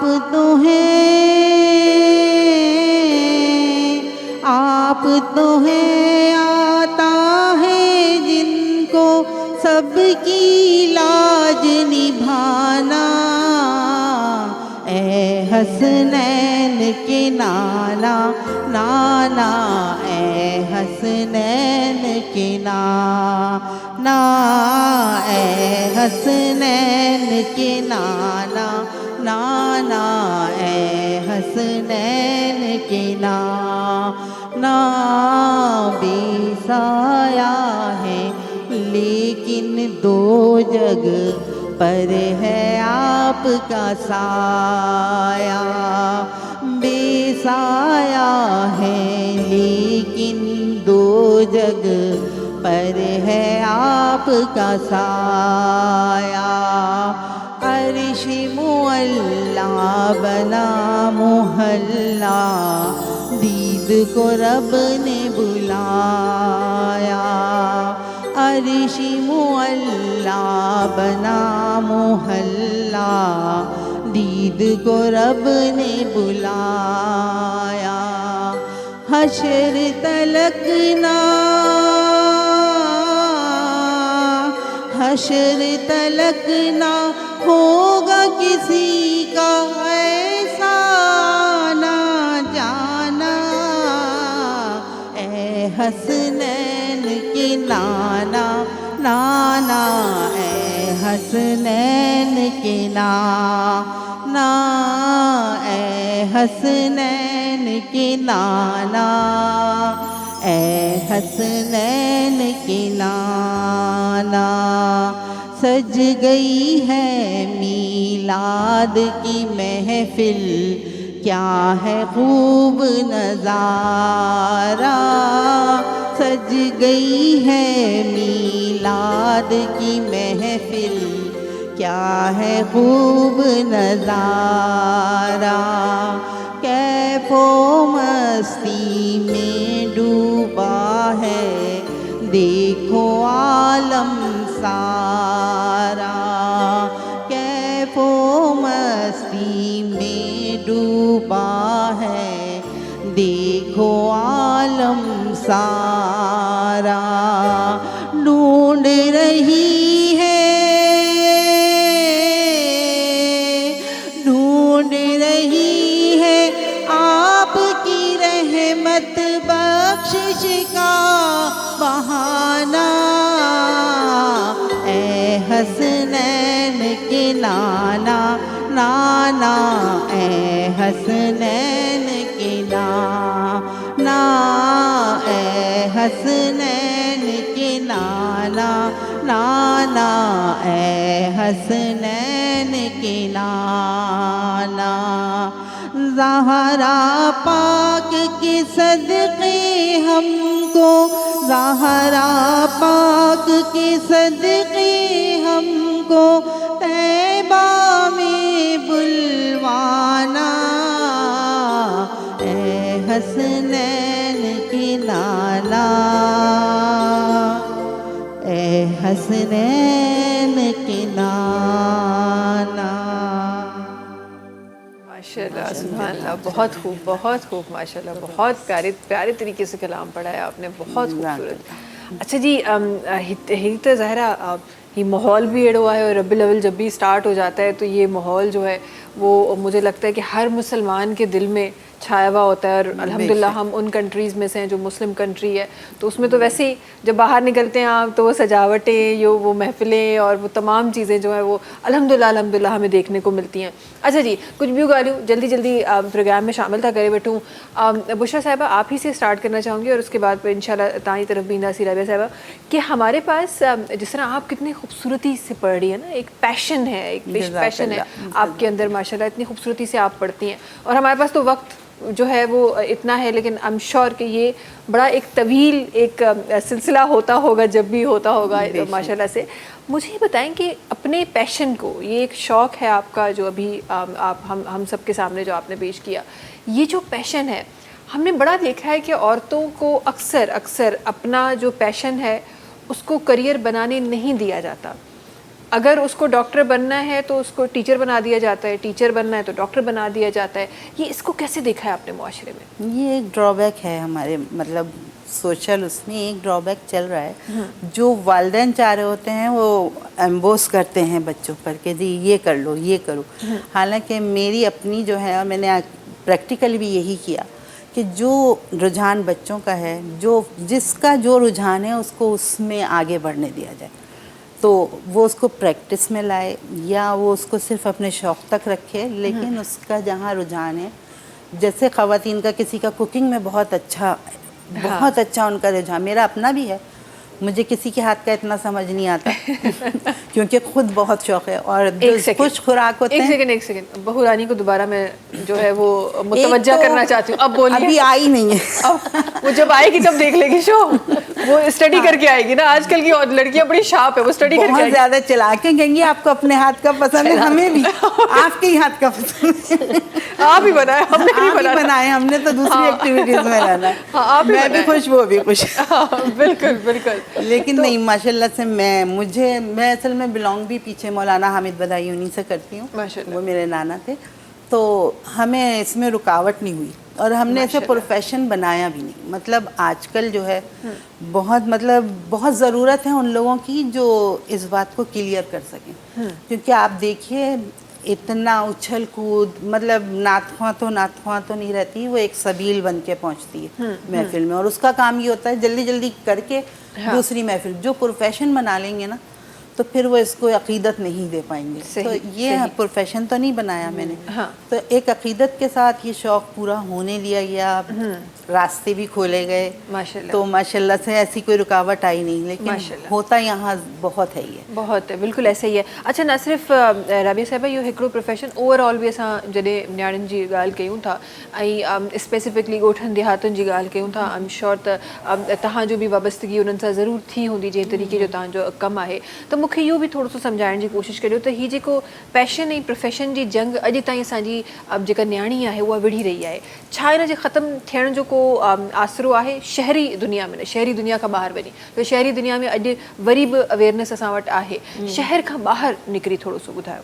शहर खां ॿाहिरि थोरो मुश्किल थी वियो हो, पहिरियां थोरो हुयो, लेकिन हाणे जेके शहर जूं छोकिरियुनि खां अलावा जेके ॻोठ जी छोकिरियूं आहिनि, जीअं असां ॻोठनि में कॾहिं कॾहिं वेंदा आहियूं न, कॾहिं असांजो विज़िट थींदो आहे, त उते मां इहा अवेयरनेस ॾिठी आहे त हाणे उहो पंहिंजी छोकिरियुनि खे पढ़ाइनि बि था, छोकिरनि खे बि पढ़ाइनि था। जेके बिल्कुलु न पढ़ंदा हुआ, जेके ॻोठ जो इहो हो त भई कमु करे छॾंदो, झाड़ू पोछी सां लेबर वग़ैरह रखंदा आहिनि, लेकिन हाणे उन्हनि जो कॉन्सेप्ट थोरो चेंज थी वियो आहे। हू हाणे पंहिंजी औलाद खे पढ़ाइनि था ऐं उन्हनि जा मां ॿार पढ़ंदे ॾिठा, मूंखे ॾाढी ख़ुशी थी। अहिड़ा ॻोठ आहिनि जंहिंमें मां सोचियो बि न हो त हिते को तालीम ईंदी, लेकिन कॾहिं असां वेंदा आहियूं त असां उन्हनि जे पेरेंट्स खे बि सम्झाईंदा आहियूं, उन्हनि खे बि ॿुधाईंदा आहियूं त तालीम खां बग़ैर शइ अधूरी आहे, छोकिरी हुजे या छोकिरो हुजे, ॿिन्हिनि खे तालीम हासिलु करणु ज़रूरी आहे। उन सां गॾु गॾु स्किल बि अचणु खपे। स्किल बि तव्हांखे कंहिं वक़्तु मजबूरी में तव्हां उन शइ खे तव्हां करे सघो था, कहिड़े हंधि बि जॉब मिली सघे थी तव्हांखे, त स्किल ते बि फोर्स कंदा आहियूं ऐं एजुकेशन ते बि फोर्स कंदा आहियूं। हाणे इलाही ॻोठनि में ॿार पढ़नि था माशाल्लाह। अच्छा, हिन तमामु जेको हीउ सिलसिलो आहे तालीम हासिलु करण जो, कमु करण जो, फैमिली संभालण जो, चाहींदे या न चाहींदे एक्सेप्ट तव्हां कयो या न कयो, पर मूंखे लॻे थो त जेतिरो परसेंट हिकु मर्द ते रिस्पॉन्सिबिलिटी आहे हिकु फैमिली खे क़ाइमु करण जी, उनखे हलाइण जी, उनखां कई गुना वधीक हिकु औरत जे मथां रिस्पॉन्सिबिलिटी अची थी वञे, चाहे उहो कंहिं बि मॉडर्न मुआशरे जी औरत हुजे, पर असांखे उन जे मथां वधीक रिस्पॉन्सिबिलिटी ईंदी नज़र आई आहे। हिननि तमामु रिस्पॉन्सिबिलिटीज़ जे विच में पंहिंजी सेल्फ केयर केतिरी ज़रूरी आहे ऐं पंहिंजो जेको हिकु इनर सेल्फ आहे उनखे ख़ुशी ॾियण जे लाइ छा करणु खपे ऐं कीअं पंहिंजा रस्ता ठाहिणु खपनि? ही तव्हां इलाही सुठो इम्पोर्टेंट सवाल कयो आहे जेको अॼुकल्ह मुआशरे में हले पियो। जी, छो त मेल फीमेल ॿई जॉब था करनि, जेको अॼुकल्ह एजुकेशन वधी वई आहे, महांगाई वधी वई आहे ऐं उनजे करे ज़रूरी आहे त कीअं कंप्लीट थींदो, अगरि एफोर्ड नथा करे सघनि त छोकिरियूं बि कमाइनि थियूं, यानी डॉक्टर आहे या पंहिंजी प्रोफेशन में जेकी बि आहे, त उन सां खपे त घर वारनि खे तावन करणु खपे, जेकी फैमिली आहे होल फैमिली, उन में जेके बि आहिनि उहो उन छोकिरी सां या छोकिरे सां ॿिन्हिनि सां कोऑपरेट करणु खपे। छो जो अगरि उहो कोऑपरेट न कंदा त उहो न करे सघंदी, उहो जो हिकिड़ो त जॉब करे ईंदी, ज़हनी परेशानी, उते जॉब में केतिरा मसइला था थियनि, इहो तव्हां जेके जॉब कंदा आहिनि उन्हनि खे ख़बर आहे, छो त मां अॼुकल्ह जॉब त कई आहे इन करे मां फील करे सघां थी उनजी पेन खे मां फील करे सघां थी। थकी टुटी अचनि थियूं, अचण खां पोइ कमु करनि थियूं, उन्हनि खे बि दिलि चवंदो हूंदो त थोरो रेस्ट कयूं, थोरो निंड पूरी कयूं, पोइ ॿार बि संभालनि थियूं, कुकिंग बि करनि थियूं। ज़रूरी न हर घर में तव्हांखे सर्वेंट मिले, ज़रूरी न आहे, पोइ उन्हनि खे कुकिंग बि करणी थी परे। पर मुंहिंजो चवण जो मक़सदु आहे त हस्बैंड खे कोऑपरेट करणु खपे, छो त मेन किरदारु हस्बैंड आहे वाइफ सां गॾु। अगरि उहो कोऑपरेट करे थो त तव्हांजो गाॾी पूरी फुल स्पीड सां हली सघे थी, अगरि उहो कोऑपरेट न कंदो त लंगड़ो लूलो कमु पियो हलंदो, पर उहो सही न थी सघंदो। त हस्बैंड ऐं होल फैमिली पहिरें नंबर ते हस्बैंड उन सां कोऑपरेट करे मिली करनि, लेकिन ईअं न सम्झनि त हू घटि थी वियो या हू वधी वियो या मुंहिंजी अञा जो मसइलो आहे, अञा खे हटाए छॾनि, त एज़ अ फ्रेंड कोऑपरेट करें के पैसा। बिल्कुल बिल्कुल, आपकी तरफ आना चाहूँगी और यही बात आपके लफ्ज़ों में भी मैं समझना चाहती हूँ, कितना ज़रूरी है एक औरत को, चाहे वो आज की लड़की हो या किसी और ज़माने की लड़की हो, कितना ज़रूरी है अपने लिए टाइम निकालना। हम दूसरों के लिए तो बहुत कुछ करते हैं, टाइम भी निकल जाते हैं, नींद पूरी नहीं भी होती, फिर भी सुबह खड़े हो जाते हैं नाश्ते बनाने के लिए, लेकिन अपने लिए मैंने बड़ा कॉम्प्रोमाइज़ करते हुए देखा है हमारे मुआशरे की औरत को। किस तरह अपने लिए टाइम निकाला जाए? निकालना बहुत मुश्किल है, लेकिन ये सही बिल्कुल पूछ रही हैं कि करना कैसे चाहिए। हाँ। क्योंकि वाकई अपने लिए नहीं निकलता टाइम। अपने लिए ये होता है कि बाद में अपना मतलब सबसे आखिर में अपना आप होता है, बाकी सब सबसे पहले, ये इसका ज़रूरी है, ये इसका ज़रूरी है। हालांकि मेरी जो सोच है, जो एक होनी चाहिए कि जब तक आप खुद अपनी तवज्जो नहीं देंगे तो कोई भी आप पर तवज्जो नहीं देगा। बहुत ज़रूरी है कि आप अपने ऊपर पहले आप सेट होंगे तो आप हर काम अच्छे से करेंगे। आप मुश्किल में हैं, प्रॉब्लम में हैं, आपको दिल नहीं है, फिर भी आप कर रहे हैं तो स्पीड 110 रह जाएगी 220 से। तो सबसे पहले अपने ऊपर तवज्जो देना ज़रूरी है। ये नहीं मतलब कि जी फेशियल को चले जाएं, ये कर लें, नहीं, अपनी सेहत पर तवज्जो देनी है। दोबारा बहुरानी को मैं मुतवज्जा करना चाहती हूँ। एक तो दोबारा आज मैं साथ ही लाई समझे, बहुरानी तो क्या समझेगी, बेटा सुन ले, ये बड़ा अटक गया मेरे ज़हन में, इम्पोर्टेंट है। अब इन्होंने ना मुझे बना ही देना, अगली दफ़ा मैं सास बनकर ही आऊँगी। हम फेशियल हटा देंगे, हम सिर्फ हाइड्रा करा लेंगे, ज़माना वैसे ही चेंज हो गया है। वैसे मॉर्निंग शो में ये होना चाहिए, और मैं तो अप्रिशिएट करूँगी आपको जो सुबह सुबह ये मॉर्निंग शो लेकर बैठते हैं बच्चों को। जो अब हम तो बच्चे बड़े हो गए, एजुकेशन में, यूनिवर्सिटीज़ में आ गए, लेकिन जो छोटे बच्चों की मदर्स हैं वो ये भेजने के बाद उनके लिए बड़ा रिलैक्सेशन होता है ये सुबह का मॉर्निंग शो। और इसके लिए जितनी एफर्ट्स होती हैं, मतलब ऑन एयर जाने के लिए आपने कितनी जल्दी उठना है, कितनी जल्दी यहाँ पहुँचना है, और फिर जमाइयाँ भी नहीं लेनी है, बिल्कुल एक्टिव होके बैठना है। तो ये भी बहुत बहुत ज़्यादा सपोर्ट होती है, जो एक वो थोड़ा टाइम आधा घंटा बैठ जाती हैं बच्चों को बीच के। तो ये बहुत ज़रूरी है और बहुत अच्छा आप करती हैं morning show. Thank you so much. लेकिन मुझे ऐसा लगता है कि हम जब औरत की बात करते हैं ना, कि ज़ाहिर है आजकल की जो लड़कियां वो बड़ी अवेयर हैं और शायद हमारे बाद जितनी जनरेशन्स आएंगी वो शायद हमें देख कैसे बोल रही होंगी ये बड़ी मासूम है, जिस तरह हम अपनी अम्माओं को मासूम बोलते हैं, तो वो आगे जब होंगी, वो जब बड़ी होंगी और अपनी ज़िंदगी में चलेंगी, वो बोलेंगी यार ये तो बड़ी मासूम थी, हम तो मेरी अपनी डॉटर कहती है कि आपकी तरह नहीं भाई, काम करने वाले रखे मैंने। मैं कहती हूँ भाई हमेशा बटमैन और ये सब लोग रहे हैं, लेकिन जब तक आप खुद करवाने वाले नहीं होंगे ना, नहीं होगा। तो आपको आना ज़रूरी है, सब कुछ आना ज़रूरी है, तभी तो वो आपको आगे करके देंगे, वरना वो आपको चूना लगा लेंगे, चूना लगा वाइट वॉश कर देंगे। हाँ, वाइट वॉश कर देंगे। बड़े आपने साफ सुथरे अल्फाजों में बोला, मैंने असलियत बयान कर दी थी असल में। अच्छा, नहीं, अब मुझे बहुत संभल के बोलना है, कौन सी बहू कहाँ सुन रही है पता नहीं। कौन सी बहू का, कितनी बहू चाहिए आपको? भाई कुछ रिश्ते की भी होती है ना, कुछ रिश्ते की भी होती है। कहेंगे आपकी बहन वहाँ ये कह रही थी, पता चला बहन तो घर में थी बेचारी। अच्छा, मुझे ऐसा लगता है कि हमारी जो औरत है ना, वो हम कितना भी मॉडर्नाइज हो जाएं, लेकिन हमारे मुआशरे की स्पेसिफिकली जो जेका असांजे कल्चर जी जेका औरत आहे उहा ॾाढी मासूम आहे, ऐं उन जी मासूमियत जेका आहे उन जो शायदि असां उनखे फॉर ग्रांटेड वरितो आहे। तॾहिं अॼु औरत खे हर जॻह ते पंहिंजे पाण खे मनाइण खां पोइ बि, मनिराइण खां पोइ बि उनखे पंहिंजे राइट्स लाइ ॻाल्हाइणो थो पए। हालांकि त असांजी सोसाइटी जे मर्द अहिड़ो कुझु बि न कयो आहे, असांजी सोसाइटी जे मर्द खे उनजा राइट्स पूरा मिलिया आहिनि, चाहे उहो 20,000 कमाईंदो हुजे या 20 लख कमाईंदो हुजे, उनखे पूरा राइट्स मिलंदा। पर उते ई जॾहिं औरत हूंदी, अगरि उहा 20,000 कमाए रही आहे त उनजा ओतिरा राइट्स हूंदा, 20 लख कमाए रही आहे त उनजा ओतिरा राइट्स हूंदा, इन खां मथे हूंदे त उनजा ओतिरा राइट्स हूंदा। त इहा जेका फाइट आहे उहा अॼु बि असांजे मुआशरे में जारी आहे। तव्हांखे छा थो लॻे त इन फाइट खे, इन हिकु जदोजहद खे ख़तमु करणु तव्हांखे लॻे थो त कॾहिं ज़िंदगी में ख़तमु थींदी, या इहा जदोजहद जीअं सालनि खां हलंदी आई आहे ईअं ई अॻियां हूंदी? मूंखे लॻे थो मुआशिरो त मर्द जो आहे, ज़ाहिर उन्हनि जो होल्ड आहे, ऐं औरत कुझु नथी करे सघे। मासूम औरत जी ॻाल्हि कई आहे तव्हां, त मासूम औरत त कुझु बि कोन थी करे सघे। हू सेक्रीफाइस ऐं कंप्रोमाइज़ जे ई चकर में रहंदी आहे सारी ज़िंदगी। कॾहिं हू पंहिंजे माउ पीउ जे लाइ कंप्रोमाइज़ कंदी, कॾहिं हू पंहिंजी औलाद लाइ कंदी, कॾहिं भाउ भेण लाइ।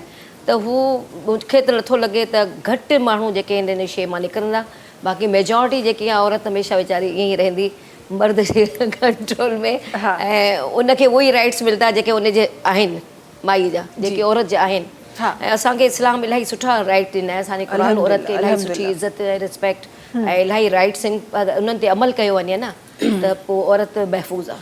कॾहिं को ज़िंदगी में का इंस्पिरेशन रही, को रोल मॉडल रहियो फीमेल? मुंहिंजी ज़िंदगी में इहा जो जेके औरतूं जेके बिल्कुलु ॻोठनि जूं आहिनि, जेके महिनत थियूं करनि, उन्हनि खे कॾहिं मां ॾिसंदी आहियां त उन्हनि खां मां इंस्पायर थींदी आहियां त हू खेतनि में कमु थियूं करनि, ऐं एतिरा हैवी जेके लोड जेके कॾहिं असां सोचे बि नथा सघूं त हू खणी ऐं पंहिंजे घर थियूं वञनि, वरी पोइ पचाइनि बि थियूं ऐं सॼियूं खेती बाड़ी बि करनि थियूं। महिनती औरतुनि सां मां ॾाढी बिल्कुलु बिल्कुलु। तव्हां त चवंदा आहिनि त मां पंहिंजे घर में ॾिसंदी आहियां, मां पंहिंजी मदर खे ॾिसंदी आहियां त अॼु नॉर्मल हिकु कॉमन हिकु एग्जाम्पल है। मुझे जो कोल्ड ड्रिंक की बॉटल खोलनी होती है वो हमसे नहीं खोल रही थी, अम्मा 1 सेकंड में खोल देती है। तो अम्मा कहती है ये है असल और नकल का फ़र्क है, तो तुम लोग जो खाने नहीं खाते थे ना बचपन में, हमने असली खाने खाए हुए।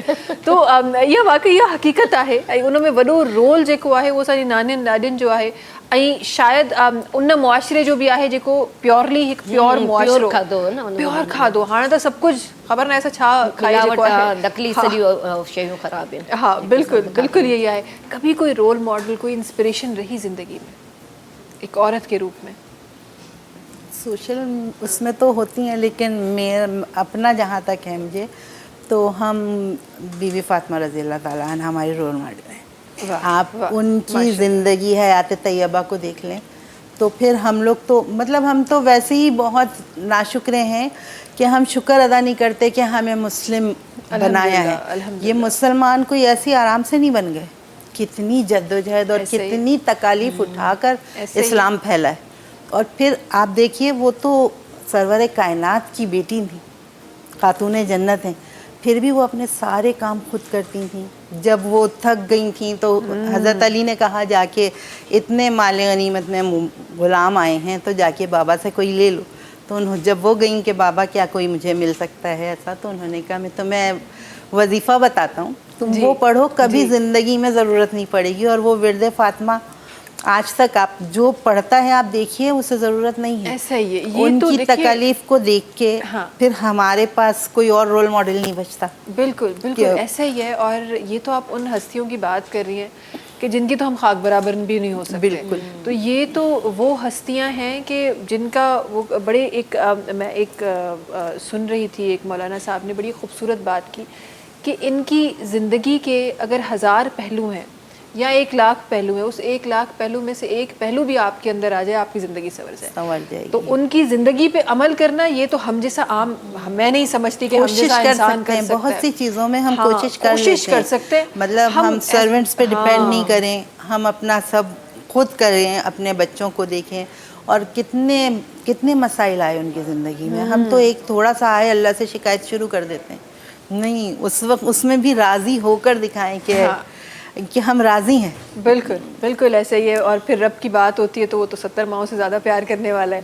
तो वो मुझे लगता है कि वो प्यार में हमारी शिकायतें भी हो रही होती सुन हैं। लेते हैं। तो ये हाँ बिल्कुल बिल्कुल ऐसा ही है। जबकि जल्दी सा उसके ब्रेक की इतने तरफ। एहसान है ना, हम सुबह सांस बेशक लेते ऐसे हुए ही है। उठते हैं, हमारे हाथ पाँव बेशक। चल रहे हैं। हाँ। सुबह सबसे पहले तो इस चीज़ का शुक्र अदा हाँ, करना इससे चाहिए। बड़ा एहसान क्या होगा कि हमें मुसलमान बना दिया, हमें इंसान बना दिया। मतलब इससे बिना बड़ा- किसी जद्दोजहद के हमें पता चला जी हम मुसलमान घराने में पैदा हुए हैं, बिल्कुल आज़ान ऐसे दी ही। जा रही है। बिल्कुल ऐसे ही। जल्दी सा ब्रेक की तरफ हलूं था इंशाल्लाह वापस अची कुछ ॿियूं प्यारी प्यारी ॻाल्हियूं प्रोग्राम में शामिल करणियूं आहिनि। तव्हां सां मुलाक़ात कयूं था नंढी कमर्शियल ब्रेक खां पोइ। सलाम सिंध सलाम सिंध सलाम सिंध सलाम सिंध सलाम सिंध सलाम सिंध ट्रू है। अब जी कुछ बोल रही थी आप? अगर रिकॉर्ड किया फिर मैं विशी के घर मैं से चाह लानी रही पड़ेगी थी अपने व्यूअर्स को दिखाना कि सच कहते हैं औरतें बहुत बोलती है यार। आज मुझे शिद्दत से एहसास हो रहा है इस अल्लाह बात से का। बोलती सबूत है। मिल गया ना, सबूत मिल गया। आज हमें सबूत मिल गया कि औरत को वाकई कोई चुप नहीं करा सकता। औरत वाकई बहुत बोलती है। हम पूछ के बोल रहे हैं अभी हाँ। चुप रहना है कि नहीं। ये आपका शो है, आप बोले हम चुप हो जाते हैं। नहीं, हम चुप आप बड़ी प्यारी बातें कर रही हैं आप दोनों। मैं चाहती हूँ आप इसी तरह बात करती रहें। और बड़ी प्यारी एक बात हो रही थी, मैं चाहती हूँ उसको ऑनियर भी की जाए। ये बड़ी इंपॉर्टेंट बात है कि हम जो है वो जो एक्सपेक्टेशंस हम रख रहे होते हैं कि अच्छा जी बेटी है या बहू है, इसका जो ये एक तो आम सवाल, एक ज़िंदगी का आम सवाल, क्या बहू जो है वो बेटी बन सकती है? क्या सास कभी माँ बन सकती है? बन सकते मेरे हैं से अगर सवाल वही है। रिश्ता चला रहा है। हाँ, दोनों से सवाल है, जो जवाब देना चाहे। मैं पहले भूल जाए थोड़ी देर के लिए कैमरा। आज असली कैमरा बातों तो पे आ बंद है जाए। ना। हाँ, कैमरा हम बंद कर देते। बंद करो यार कैमरा, क्यों ऑन एयर जा रहे हो? बंद करो कैमरा, हम अपनी बातें कर रहे हैं। कैमरा चलने दे। हाँ, मैं कहना चाह रही हूँ, जो बहू बेटी बनना चाहेगी वो बेटी बन जाएगी। जो बहू बेटी नहीं बनना चाहेगी वो कभी नहीं बनेगी। जो सास माँ बनना चाहेगी वो बन जाएगी। वो नेचर पे डिपेंड करता है, आपके अंदर की नेचर किस तरह की है, चाहे वो बहू की हो चाहे सास की हो। सास अगर माँ वाली फीलिंग रखती है तो वो माँ बनेगी। बहू अगर बेटी वाली फीलिंग रख सकती है सास के साथ तो वो हाँ। सास की बेटी बन जाएगी। ये डिपेंड करता है बंदे के ऊपर। सही, आपका क्या ख्याल है? जो एक अच्छी बेटी होती है वो एक अच्छी बहू भी बन जाती है। हाँ। और जो एक अच्छी माँ होती है तो वो एक अच्छी सास भी बन जाती है। ऐसा होता है? अच्छा ठीक है। मतलब जो बच्चों में अपने बेटी हाँ। और बेटे में डिफरेंस नहीं करती, हाँ। तो फिर वो बहू और दामाद में भी डिफरेंस नहीं। नहीं करती। हाँ, और अगर बच्चों में ही मतलब ये है कि बेटा आया तो भाई इसके लिए खाना लगाओ, ये करो, वो जॉब से आया है। बेटी जॉब से आई तो बेटा ज़रा भाई को देना, भाई को ज़रा ये निकाल के देना, तो फिर वो डिफरेंट तो हो गई ना। बेटी और बेटे में ही उसने बग़ैर महसूस तरीक़े से, गैर महसूस तरीक़े से डिफरेंस कर लिया। तो वही बहू और हाँ। बेटी में करेगी आगे। सही। जो ये नहीं कर रही तो वो आगे भी नहीं क्या ही करेंगी। खूब हो, क्योंकि देखिए बहुत सारे रिश्ते बड़े खूबसूरत हैं। हाँ बेशक, आपकी बहन है, आप एक्सपेक्ट नहीं कर सकते वो वही करे जो आपका भाई कर रहा है। बिल्कुल। आपकी मदर है, आपके फादर हैं, अगर आप उनसे एक्सपेक्ट नहीं कर सकते थे जिस तरह मदर 3 टाइम खाना खिलाती है सब। आप हर किसी रिश्ते का एक अलग रोल है। ऐसा ही है, हर रिश्तों पर अपनी जगह पे फिक्स आए। तो मेरा बड़ा क्लियर कॉन्सेप्ट है इस बारे में कि आपकी जो इन लॉज हैं उनका भी एक अलग रिलेशन है। आपने उनको माँ बनाना क्यों है? आपने उनको मैं बेटी यही- बनाना क्यों है? बिल्कुल सही क्वेश्चन। आप उनको अच्छी सास बनाएं, अच्छी बहू बनाएं। बिल्कुल। आप एक फ्रेंडशिप वाला रिश्ता लाएं उसमें। क्यों बहू को बेटी बनाना है? हम क्यों उस चक्कर में लगे हैं? पॉइंट मैं अब कह के थक हाँ। गई हूँ कि नंद को बहन मुतारफ ना कराओ, ना जो कराओ, रिश्ता है हाँ। उसको अच्छे से निभाओ। और उसकी फिर उतनी वो कहते हैं ना एक बैरियर्स भी होते हैं।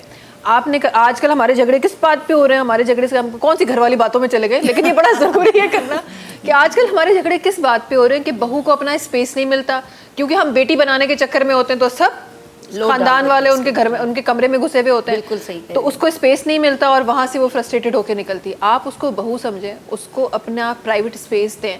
आप अलग घर दे सकते हैं, बहुत अच्छी बात है, नहीं दे सकते अलग कमरा दे दें, एक अपना उसका अलग टाइम फ्रेम दे दें कि वो जब उठे तब खाए, आप उससे ना पूछें। तो ये एक नॉर्मल कॉमन सी चीज़ है। हाँ, एक रूटीन जो चले आप- तो कोई हाँ। मसले मसाइल हो ही नहीं। हो ही नहीं। हम न जाने क्यों हम इस बहस में पड़ रहे होते हैं कि नहीं बहू आ रही है तो बेटी बनकर आए, सास है तो माँ बनकर आए। यार छोड़ो, जो रिश्ता जैसा खूबसूरत खुदा ताला ने बनाया है वैसा उसको रहने दो, तो कितना होना ही ऐसा खूबसूरत चाहिए। है। अगर हाँ, इस तरह की- बनावट जब आ जाएगी तो फिर अच्छा नहीं रहेगा ना। जैसे अब सामने तो कहें ये अम्मी है हमारी, वो उठ के गई तो कहें सास है ये मेरी। हाँ, तो हाँ। ये डबल पॉलिसी ना आगे हाँ। किसी रिश्ते को सिंसियर नहीं रहने देती। बिल्कुल बिल्कुल जो ऐसा ही है है। वो बताएं और उसी हिसाब से उनको इज्जत दें। हाँ। मुंहिंजो चवण जो मक़सदु इहो आहे त जेको तव्हां ॻाल्हि कई आहे तमामु बहितरीनु ॻाल्हि कई आहे, ऐं इहा ॻाल्हि अचणु बि खपे, अॻियां अचणु खपे। जीअं नुंहुं ऐं ससु जो रिश्तो आहे त इन जी हिकिड़ी रिस्पेक्ट हुजे, लेकिन नुंहुं जे मथां पाबंदियूं न लॻाइणु खपनि, ऐं न ई हू पंहिंजी अजादारी करे त हीअ मां हीअं करे छॾंदसि, हिन घर खे हीअं सेट कंदमि। उनजो अलॻि घर उनजो हक़ आहे, अगरि एफोर्ड करे सघो था त उनखे अलॻि घर वठी ॾेई सघो था। हाँ। उनजे कमरे में बग़ैर उनजी इजाज़त जे, बग़ैर उनजी कंहिं शइ खे टच न कयो, सही। उनखे फोर्स न कयो त हिन जॻह ते वञूं था, तोखे हलणो लाज़िमी आहे। अगरि उहो नथी वञणु चाहे या अवॉइड थी करे कंहिं वजह खां, त उनखे इग्नोर कयो, चओ ठीकु आहे का ॻाल्हि कोन्हे, नेक्स्ट टाइम हलियासीं। हाँ, सही। त इन तरीक़े सां तव्हांजा रिश्ता बि हलंदा। ऐं ससु खे माउ जो दर्जो बेशक न ॾियो, रिस्पेक्ट जो दर्जो हुजे हुनजो। हिकिड़ा वॾा आहिनि, वॾनि जी हिकिड़ी रिस्पेक्ट हूंदी आहे, तव्हां इज़त कंदव ऑटोमेटिकली तव्हांखे रिस्पेक्ट मिलंदी। हाँ। त इन्हनि में तव्हां गैप ॾियो, उन्हनि खे फोर्स न कयो उन छोकिरियुनि खे, या उन्हनि खे त हे तव्हांखे करिणो आहे, हिन घर में तव्हांखे अचिणो, असांजो ख़ानदान जो रवाजु आहे, ये रवाज ख़त्म थियणु खपे। बिल्कुल बिल्कुल, ये हमें वही रिवाजों ने तो मारा है हमें। मसला सारा यहीं आ जाता है कि मतलब नहीं जी देखो ना, हमने तो यहाँ पे भी रवाज- डिफरेंस आ गया ना। बेटी की अलमारी हम आराम से खोल के सेट कर देते हैं। हाँ। बेटी भी अप्रिशिएट करती है, शुक्र मेरे पास टाइम नहीं था, मम्मा आपने कर दिया। हाँ। अब बहू की अलमारी खोलेंगे तो उसको ये होगा मेरी चीजें हिला दी, खोलनी इसमें नहीं पता नहीं चाहिए। कहाँ क्या रखा हाँ। था, तो हम खुद ही नहीं खोलेंगे। खोलने ही नहीं कि चाहिए भाई ना। यही तो फिर खोलेंगे ही नहीं। तो ये एक डिफरेंस तो रहता है ना। तो यही जो है तो उसे रखें और उसे अदब एहतराम में रखें हर चीज। बिल्कुल, बिल्कुल। नाराज ना हो कि जी मुझे अलमारी नहीं छूने दे रही। नहीं, हाँ। आप खुद ही ना छुओ, बिल्कुल, जरूरत ही बिल्कुल, नहीं है आपको हाँ। भी क्या करना है उसमें कुछ। मेरी बेटी तो कहती है मेरी अलमारी को हाथ ही नहीं लगाओ। हाँ, बाज बेटियां भी नहीं छूने देती। मेरे कपड़ों को छेड़े ना। ये भी बड़े हमने वो बड़ी किस्से सुने कि हाणे उल्टो थी वियो आहे। हाणे जेके जूं आहिनि उहे नुंहनि खां वधीक तंग कंदियूं आहिनि माउरनि खे। वो वरी नहीं, शरीफ़ ऐसी बच्ची चल चली रहा गई। तो शरीफ खिड़की थी क्यों हुई खोल दी। मतलब हाँ, छोटे बच्चे छोटे नहीं इश्यूज सुनते हैं बेटी आजकल, और माँ हाँ। के बीच भी होते रहते हैं। बिल्कुल। नहीं, बच्चे मानते हैं ना, हमारे उनमें गैप है, हमारा जनरेशन गैप है। हमारी दूसरी ज़हनियत थी, उनकी दूसरी है। आजकल के ज़माने से चलना पड़ता है। मैं तो बहुत आजकल के ज़माने से सबके साथ चलती हूँ। हाँ, अच्छा अॼु जे ज़माने में अची रहा वैसे थोरो सो मेकअप ते बि ॻाल्हाए था। अॼु जे ज़माने में मेकअप जेको आहे उहो ॾाढो ज़रूरी आहे। माशाल्लाह सां ॾाढी हिकु ज़बरदस्त मेकअप आर्टिस्ट तव्हां पंहिंजे पाण खे प्रूव Thank कयो you, आहे। thank you। अॻियां छा सोचियो आहे, इन फील्ड खे कीअं अॻियां वठी वञिणो आहे? इन फील्ड खे मां सोचियो त नए तरीक़े सां अॻियां कजे। जेकी नयूं नयूं जेके अचनि थियूं टेक्निक्स न, असां पाण कंदा रहंदा आहियूं, पाण बि कंदा आहियूं, ताकी नई शइ ख़बर पए त नई शइ असां अॻियां पुॼायूं। मां पंहिंजूं जेके छोकिरियूं आहिनि, स्टूडेंट्स आहिनि, उन्हनि खे सेखारे छॾियो आहे। अगरि इन केस मां हिते आहियां या न आहियां, किथे बि हली वियसि केॾे बि, त घटि में घटि हू उन शइ खे कंदियूं रहनि, ऐं इंस्टीट्यूट जीअं जेको आहे मुंहिंजो, हाँ। उन में इहे ॾियारदियूं रहनि। सही, मतिलबु सही। वो कोर्सिस कराईंदियूं रहनि या हाँ। उनखे अॻियां पहुचाइनि। सही, त इहे केतिरो ज़रूरी, छो त अॼुकल्ह जीअं तव्हां पाण चयो त नयूं नयूं शयूं अचनि पियूं, ऐं ज़ाहिर मेकअप त एतिरी वास्ट फील्ड आहे जंहिंमें हर रोज़ हिकु नई शइ हूंदी आहे नई शइ साम्हूं। अचे, कॾहिं कुझु ट्रेंड में हले पियो, कॾहिं कुझु ट्रेंड में हले पियो। त कीअं पंहिंजे पाण खे अपडेट रखंदा आहियो, ऐं कीअं उहे शयूं जेके आहिनि उहे पंहिंजे इंस्टीट्यूट में बि अप्लाई कंदा आहियो, कीअं अपडेट रखंदा आहियो शयुनि खे? अच्छा, सभ खां इम्पोर्टेंट इहा त असां जेके लेडीज़ आहियूं उन्हनि खे पंहिंजे लाइ टाइम कढणु खपे। जीअं इन्हनि चयो त टाइम कोन था कढी सघूं पंहिंजे लाइ, हाँ। लेकिन त असां ॿिए जे लाइ जॾहिं टाइम कढी सघूं था त असांजो पंहिंजे लाइ टाइम कढणु इलाही इम्पोर्टेंट आहे। छो त असां फ्रेश हूंदासीं, असां पंहिंजे मथां तवजो ॾींदासीं, पंहिंजी क्लींजिंग कंदासीं, स्क्रबिंग कंदासीं, हथ पेर पंहिंजे घर में, ज़रूरी न सलून में वञे। अॼुकल्ह त सभिनि खे अवेयरनेस अची वई आहे, त सही। तव्हां घर में बि करे सघो था सभु शयूं। त पंहिंजे लाइ टाइम कढो, पंहिंजी स्किन जो ख़्यालु कयो, पंहिंजी सिहत जो ख़्यालु कयो। ऐं पाणी घणो पियो ऐं फ्रूट्स जेके आहिनि सीज़नली जेके अचनि पिया फ्रूट्स ड्राई फ्रूट थी विया जेके बि थी विया उहे खाओ ऐं जेको तव्हां घर में जेके लोशन वग़ैरह जेके तव्हां पंहिंजा पाण ठाहियो बाज़ार जी शयुनि ते एतिरो ट्रस्ट न कयो छो त नकली शयूं बि अचनि थियूं स्किन ख़राब थी वञे कुझु रेमेडीज़ हूंदियूं आहिनि जेके तव्हां घर में ठाहे पंहिंजे चेहरे ते अप्लाई कयो कोकोनट ऑयल तमामु बहितरीनु आहे प्योर अगरि तव्हां कढाए सघो था उहो तव्हां नाइट में पंहिंजे मुंहं खे धोई करे साफ़ु करे उहो हणी छॾियो बेसण सां मुंहुं धो ज़रूरी न हर वक़्तु फेस वॉश ऐं तव्हां साबुण यूज़ कयो उहो तव्हांजी स्किन लाइ सही कान्हे तव्हां बेसण सां मुंहुं धो अगरि तव्हांजी ड्राई स्किन आहे त हुन में खीर मिलायो खीर सां तव्हांजी स्किन लाइट ग्लो बि कंदी सुठो थींदो त इहे देसी शयूं आहिनि जंहिंजो करे लेडीज़ खे पंहिंजी औरतुनि खे ख़्यालु करणु खपे सही सही कितने देसी टोटकियों पे चलती हैं आप? अल्लाह मियां ज़ुबैदा आपा को जन्नत में जगह दे उनके तो बड़े कामयाब टोटके हमें नज़र आए कि कभी अप्लाई किए घरेलू टोटके?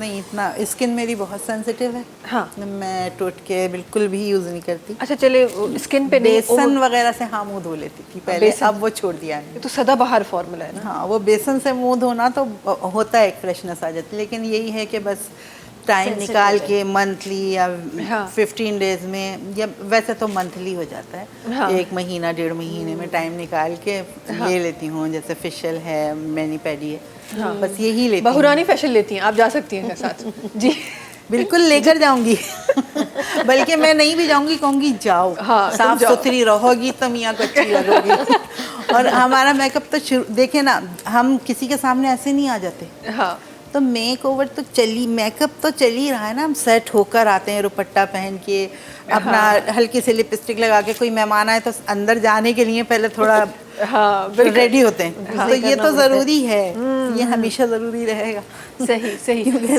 संवरना तो चाहिए संवरना चाहिए बिल्कुल टाइम निकालना चाहिए अपने टाइम बहुत ज़रूरी निकालो आप खाना बना रहे हो आप सफाई कर रहे हो उस चीज़ में इतने और खुद से जो होता है क्या खुद कर भी लेती हैं लेकिन खुद से करने में वो बात नहीं आती सुठा कपड़ा पाए प्रोफेशनल से जाके करें अच्छे कपड़े पहने सुठा कपड़ा पायो फ्रेश थियो माण्हू ॿियो ॾिसण वारो तव्हांखे सम्झे भई फ्रेश लुक अचे पियो न त उहो मुरझायल माण्हू घुमे पियो ईअं पियो करे त मूंखे सही न लॻंदो आड़े तिरछे घूम रहे हैं घर में आड़े तिरछे कौन घूमता है किसी रंग की शलवार है तो किसी रंग की कमीज बहुरानी गौर से सुनिए हमारी आज की जो लड़की है वो घर में मासियों के रूप दे रही होती है वो ना दे मुझे मिला के तमाम जो लड़की है वो मासियों के रूप में होती है तो वो ना दे अच्छे कपड़े 3 पीस सूट पहन के घर में रखना अगर वो रूप देंगी तो फिर शिकायत ना करें कपड़े कंफर्टेबल होने चाहिए अच्छे हो या बुरे हो सस्ते हो या महंगे हो कंफर्टेबल जाहिर सी नहीं है कि जर्क बर्क में घूमती रहो दुल्हन बन के नहीं संडे मार्केट से कपड़े नहीं लेने अच्छे कपड़े में घूमने नहीं अब जरूरी नहीं है ब्रांड ही हो बास चीजें तो ऐसी क्लिक करती हैं कोई ब्रांड नहीं होता कुछ नहीं होता सब तारीफ कर रहे होते हैं ये मुझे कॉन्सेप्ट नहीं समझ आता लोगों का कि लोगों को लगता है कि अगर आप ब्रांड यूज करेंगे तो ही आपकी पर्सनालिटी बनेगी और चाहे वो ब्रांड सेट भी ना हो रहा हो आपस में सेट लेकिन मैं अपना एक्सपीरियंस आपको बताऊं आप लोगों के सामने बड़ा कम एक्सपीरियंस है शायद मेरा लेकिन मैं अगर अपना एक्सपीरियंस बताऊं मुझे ऐसा लगता है कि आप ब्रांड को बनाते हैं सही बात है ब्रांड आपको नहीं बनाता आप बनाते आपकी पर्सनैलिटी होती है जो ब्रांड की चीज को अच्छा साबित कर रही होती है मतलब होता है लोग कहते हैं वो जो पहनती है ना वो वाला देखना है वो वाला इसका क्या मतलब वो ब्रांड नहीं मशहूर हो रहा आपका हो रहा है हाँ और कभी कभी तो वो कहते हैं ना अपने मुंह मिठे मियाँ हो जाएगा लेकिन हकीकत है ये कभी कभी डिजाइनर्स के ऐसे घटिया सूट्स मेरे पास आए हुए होते हैं कि मैं कहती हूँ यार ये क्या बना है कैसे लेकिन जब वो मैं पहनती हूँ बड़ा अच्छा लग रहा होता है अल्लाह मैंने एक प्लस पॉइंट बात है ना अल्लाह मैंने एक प्लस पॉइंट दे दिया अल्लाह मैंने हाइट अच्छी कर दी तो जो भी मैं पहनती हूँ सब कुछ अच्छा दिया है बहुत अच्छा दिया है आईना देखा नहीं है जॾहिं तव्हां कपिड़ा पायो था न तव्हां ते जेके सूट करनि तव्हां पाण खे ॾिसो आईने में बि तव्हां ते सूट करनि था आया हू कहिड़ा बि कपिड़ा हुजनि जे तव्हांखे सुठा नथा लॻनि न यार ये सही नथो लॻे उहो जोड़ो हुयो वरी ॿियो ईंदो अच्छा जल्दी सां ब्रेक ते वञूं था वापसि जी कुझु मज़े जा सवाल आहिनि जेके इंशाल्लाह प्रोग्राम में करणा आहिनि वक़्तु आहे ब्रेक जो तव्हां सां मुलाक़ात कयूं था नंढी कमर्शियल ब्रेक खां पोइ सलाम सिंध सलाम सिंध सलाम सिंध सलाम सिंध सलाम सिंध सलाम सिंध जी वेलकम बैक अच्छा जी खूबसूरत ॻाल्हियूं अल्हम्दुलिल्लाह प्रोग्राम में शामिल आहिनि नई खूबसूरत ॻाल्हियुनि जो सिलसिलो शामिल है कुछ ॿियनि ॻाल्हियुनि जी तरफ़ वञूं था अच्छा कुछ चीज़ें हैं जो हम जानना चाहते हैं आप दोनों से तव्हां खां बि राबिया साहिबा सां कुछ ॻाल्हियूं आहिनि जेके ॼाणणु चाहियूं था ऐं शायदि उन मां खोड़ सारा सा न उहे माण्हू हूंदा जेके कुझु सिखी बि वेंदा स्टार्ट कंदे मूंखे ॿुधायो त अगरि तव्हांखे मौक़ो ॾिनो वञे असां एडवर्टाइज़मेंट जो अॼुकल्ह ज़मानो आहे, स्क्रीन्स लॻल आहिनि ॿाहिरि, वॾा वॾा बिलबोर्ड्स लॻल आहिनि, किथे को एडवर्टाइज़मेंट जो तव्हांखे मौक़ो मिले जिथे तव्हां उते फीचर थी रहिया आहियो, तव्हां उते नज़र अची रहिया आहियो, कहिड़ो मैसेज ॾियणु चाहींदो आवाम खे? मां आवाम खे इहो मैसेज ॾींदमि त यार तव्हां सच ॻाल्हायो ऐं सिंसियर रहियो। मिलावट वग़ैरह जेके असांजे मुल्क में हले थी, असांजी न्यू जनरेशन जेकी वीक थी वई आहे, हुन में स्टेमिना इलाही घटि थी विया। घटि में घटि प्योर शयूं खणी अचो ऐं उनजे लाइ असांजी सिहत बि सही रहंदी। सही सही। हिते कौन सी एडवाइस देने चाहेंगे अगर आपका एक कोई ऐड चल रहा है बाहर बिलबोर्ड पर, क्या एडवाइस देंगी सबको? इतनी सारी है ना, और मैं तो एक से काम नहीं चलेगा, 10-12 बिलबोर्ड हो तो जाके हम बात करेंगे। पीडीएफ बना के दो, पीडीएफ बना के दो, बिल्कुल बिल्कुल ये करना चाहिए। बस यही है कि अपनी ज़िंदगी में म्याना रवि रखें और हर चीज़ को लेकर चलें।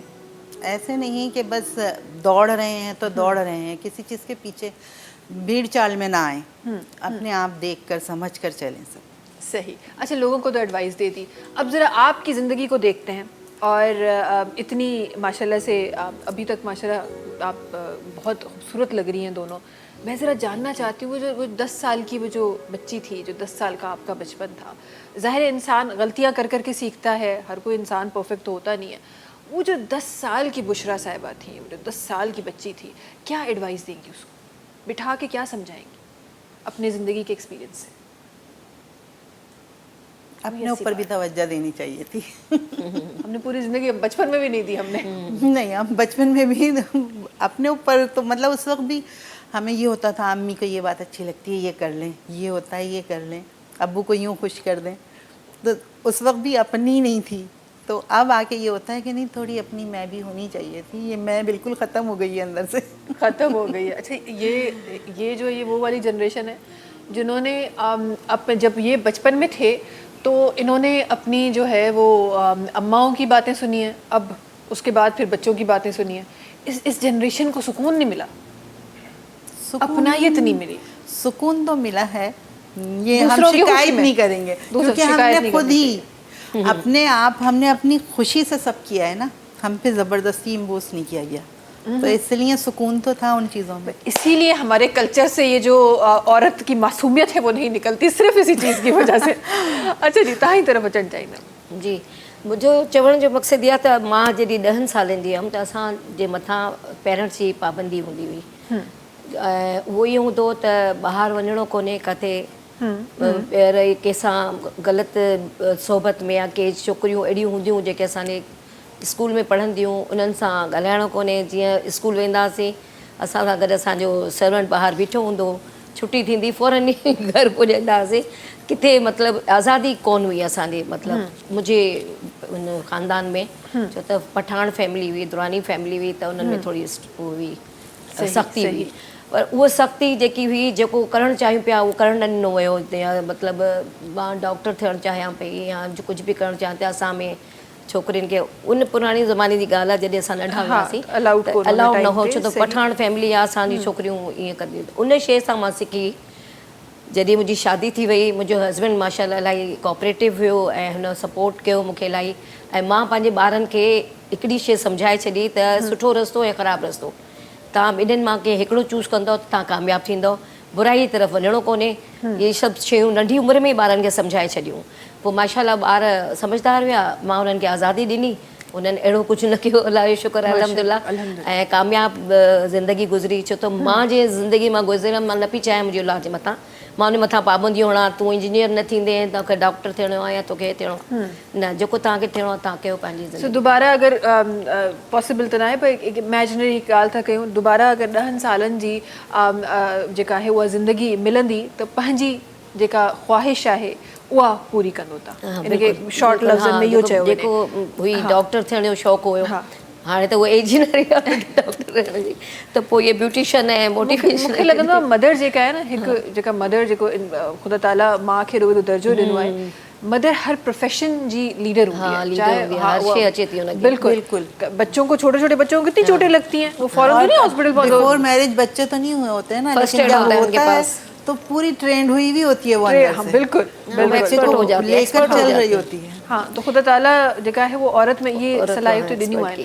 ज़िंदगी में सभिनी खां अजीब शइ कहिड़ी कई जेका मतलब सोचे बि खिल ईंदी हुई यार ही छा करे छॾियो मां ज़िंदगी में?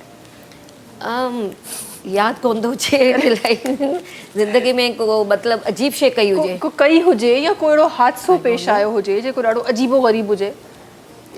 हादसो त पेश आयो जॾहिं मां हज करणु वई हुयमि त उन वक़्तु मुंहिंजो हस्बैंड ऐं मां असां हज ते वियासीं। जॾहिं वापसी कयूं पिया पथर हणी शैतान खे वापसि पिया मोटूं त हुतां वरी सोडानी जेके हूंदा आहिनि त टॉल हूंदा आहिनि, हेल्दी हूंदा आहिनि त उहे पिया अचनि। हाणे असां उन्हनि में बिल्कुलु सैंडविच थी वियासीं, जूता वूता निकिरी विया सॼा पेरनि पिया। उन वक़्तु मूं सम्झो हाणे बसि, छो त एतिरा वाक़िया थींदा हुआ न, माण्हू मरी वेंदा आहिनि, हेठि किरी पियो या लिथिड़जी वियो, मथां चढ़ी वेंदा आहिनि। त उन वक़्तु मूंखे हिकिड़ो सोचियो त मां सम्झां पई त हाणे मुंहिंजो बचणु मुश्किल आहे। ऐं उन वक़्तु ई हिकिड़ो माण्हू हुयो जेको मुंहिंजे हस्बैंड खे असांखे चए पियो त मूंखे पकिड़े छॾियो ऐं उहो अचानक सम्झो कि हिकिड़ी शइ मुंहिंजे साम्हूं आई, उन असांखे कढी रोड ते बीहारियो। असां ॾिठोसीं उहो माण्हू ई गायब जेको असांखे उस ताईं खणी वियो। त उहो वाक़ियो मूंखे अञा ताईं यादि आहे, अजीब वाक़ियो आहे।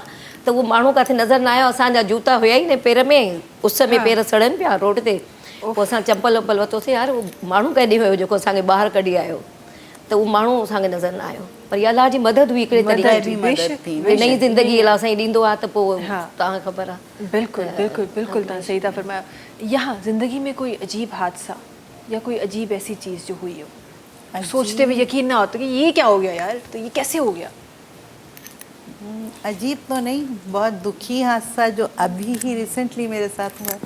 मतलब जब पेरेंट्स की डेथ हुई तो हस्बैंड ने बहुत सपोर्टिंग, जब मदर की हुई तो फादर ने बहुत अच्छे से दोनों का रोल निभाया। 1 साल बाद ही फादर की भी हो गई, तो फिर हस्बैंड ने बहुत, जब मेरा सिर्फ एक ही बेटा था, ये बेटी तो हुई भी नहीं थी, बहुत अच्छे से हम मैनेज करके, मतलब मुझे अब लास्ट ईयर मेरे हस्बैंड की डेथ हुई, ये यहाँ आके बस कभी सोचा नहीं था। हालांकि अच्छा खासा डिफरेंस था 16 इयर्स का, लेकिन मैंने कभी ये नहीं सोचा था कि वो नहीं होंगे। और वो उनके ना होने से लगता है ज़िंदगी बस अब यहीं ख़त्म हो गई है। अब मतलब अब ये लग रहा है कि शायद माँ बाप भी अभी गए हैं। तो ये हादसा मेरी ज़िंदगी को बिल्कुल बिल्कुल मैं बता नहीं सकती, बयान नहीं कर सकती। बिल्कुल बहुत ज़्यादा सपोर्टिंग और बहुत अच्छे से कोऑपरेटिंग, मतलब हमारी अंडरस्टैंडिंग, हमारी केमिस्ट्री जो भी कह लें, सब बहुत अच्छी थी। और ऐसा नहीं था हम साथ हर वक्त सर जोड़े बैठे रहें, ऐसा भी नहीं था, लेकिन हमारी हर चीज़ एक दूसरे से पूछ के मिल के, लाइफ पार्टनर होता है, उसकी ज़रूरत होती है। उनके जाने के बाद बहुत अकेली हो गई। हालांकि बच्चे बहुत करते हैं, लेकिन ये हादसा मेरी ज़िंदगी का बहुत बहुत तकलीफ दे हादसा। कुछ इवेंट्स, कुछ हादसात, कुछ लम्हात ज़िंदगी के ऐसे होते हैं जिनको आप तब्दील नहीं कर सकते। अल्लाह की रज़ा में राज़ी होना पड़ता है और होते हैं। खड़ी हुई हूँ दोबारा, लेकिन पूरा साल तो मैं बिल्कुल इन नहीं थी और मेरा इरादा भी नहीं था। फिर सब ने मोटिवेट किया, सब आगे बढ़ा रहे हैं कि उठो बच्चों के लिए। तो लेकिन ये हादसा मुझे बहुत बहुत हिला गया है। बिल्कुल। और कुछ इम्तिहान ऐसे होते हैं जिनको शायद आप नहीं समझ सकते, लेकिन वो ज़िंदगी में आते हैं और आपको उनको फेस करना होता है, और इसी का नाम ज़िंदगी है। इसी अल्लाह मदद करे, सब्र दे और आगे हम अल्लाह ने डाली है जिम्मेदारी, तो अल्लाह ही निभाएगा भी इंशाल्लाह। बेशक बेशक। ये हादसा कह लें, इवेंट कह लें, जो कह लें, मेरी ज़िंदगी का सबसे अहम यही है इस वक्त। अच्छा ज़रा, आपको खाना पकाना बड़ा पसंद है। अभी थोड़ी देर पहले आपने कहा आप अपने हाथ का ही खाती हैं। कोई अजीब व गरीब डिश बनाई थी?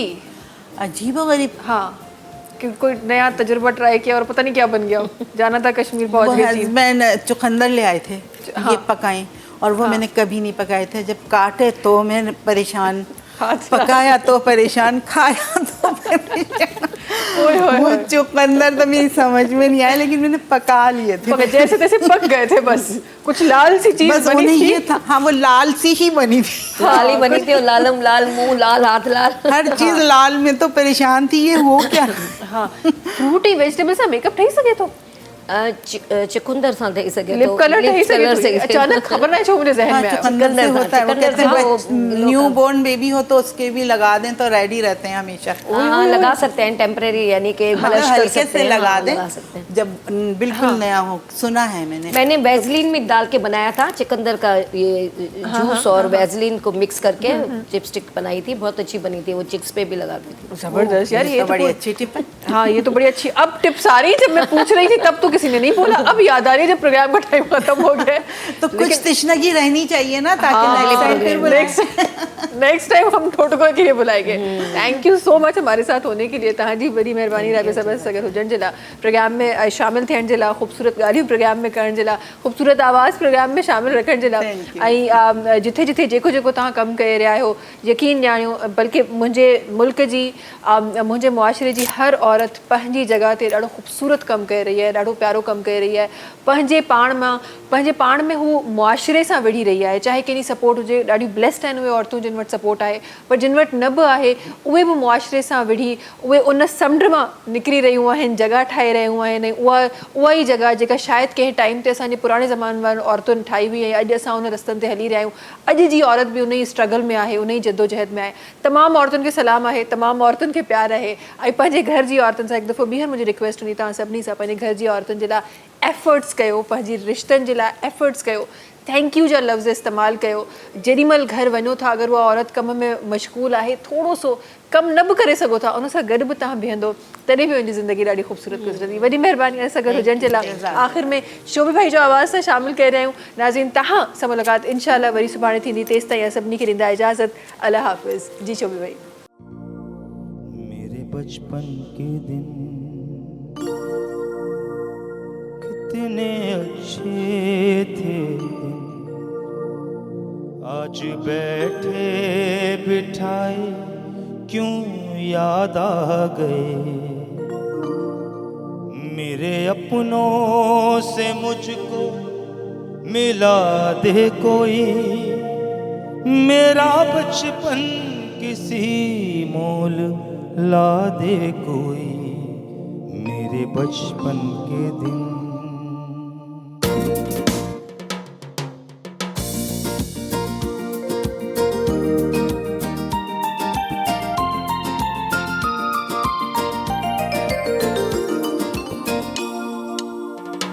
मेरे बचपन के दिन कितने अच्छे थे दिन, मेरे बचपन के दिन कितने अच्छे थे दिन, आज बैठे बिठाए क्यों याद आ गए, आज बैठे बिठाए क्यों याद आ गए। मेरे अपनों से मुझको मिला दे कोई, मेरा बचपन किसी मोल ला दे कोई, मेरे बचपन के दिन।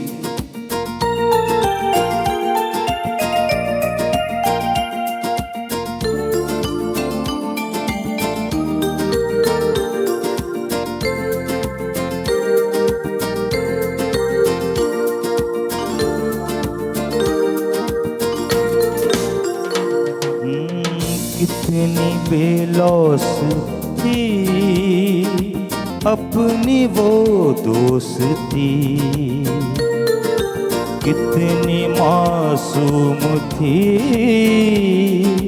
वो हंसी वो खुशी, झूमते गाते हंसते हंसाते एक दूजे पे जान लुटाते।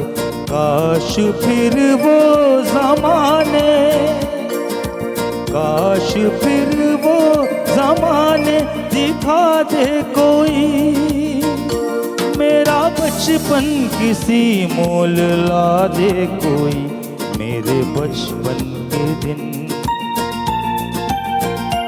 मेरे बचपन के दिन कितने अच्छे थे दिन, आज बैठे बिठाए क्यों याद आ गए, आज बैठे बिठाए क्यों याद आ गए। मेरे अपनों से मुझको मिला दे कोई, मेरा बचपन किसी मोल ला दे कोई, मेरे बचपन के दिन।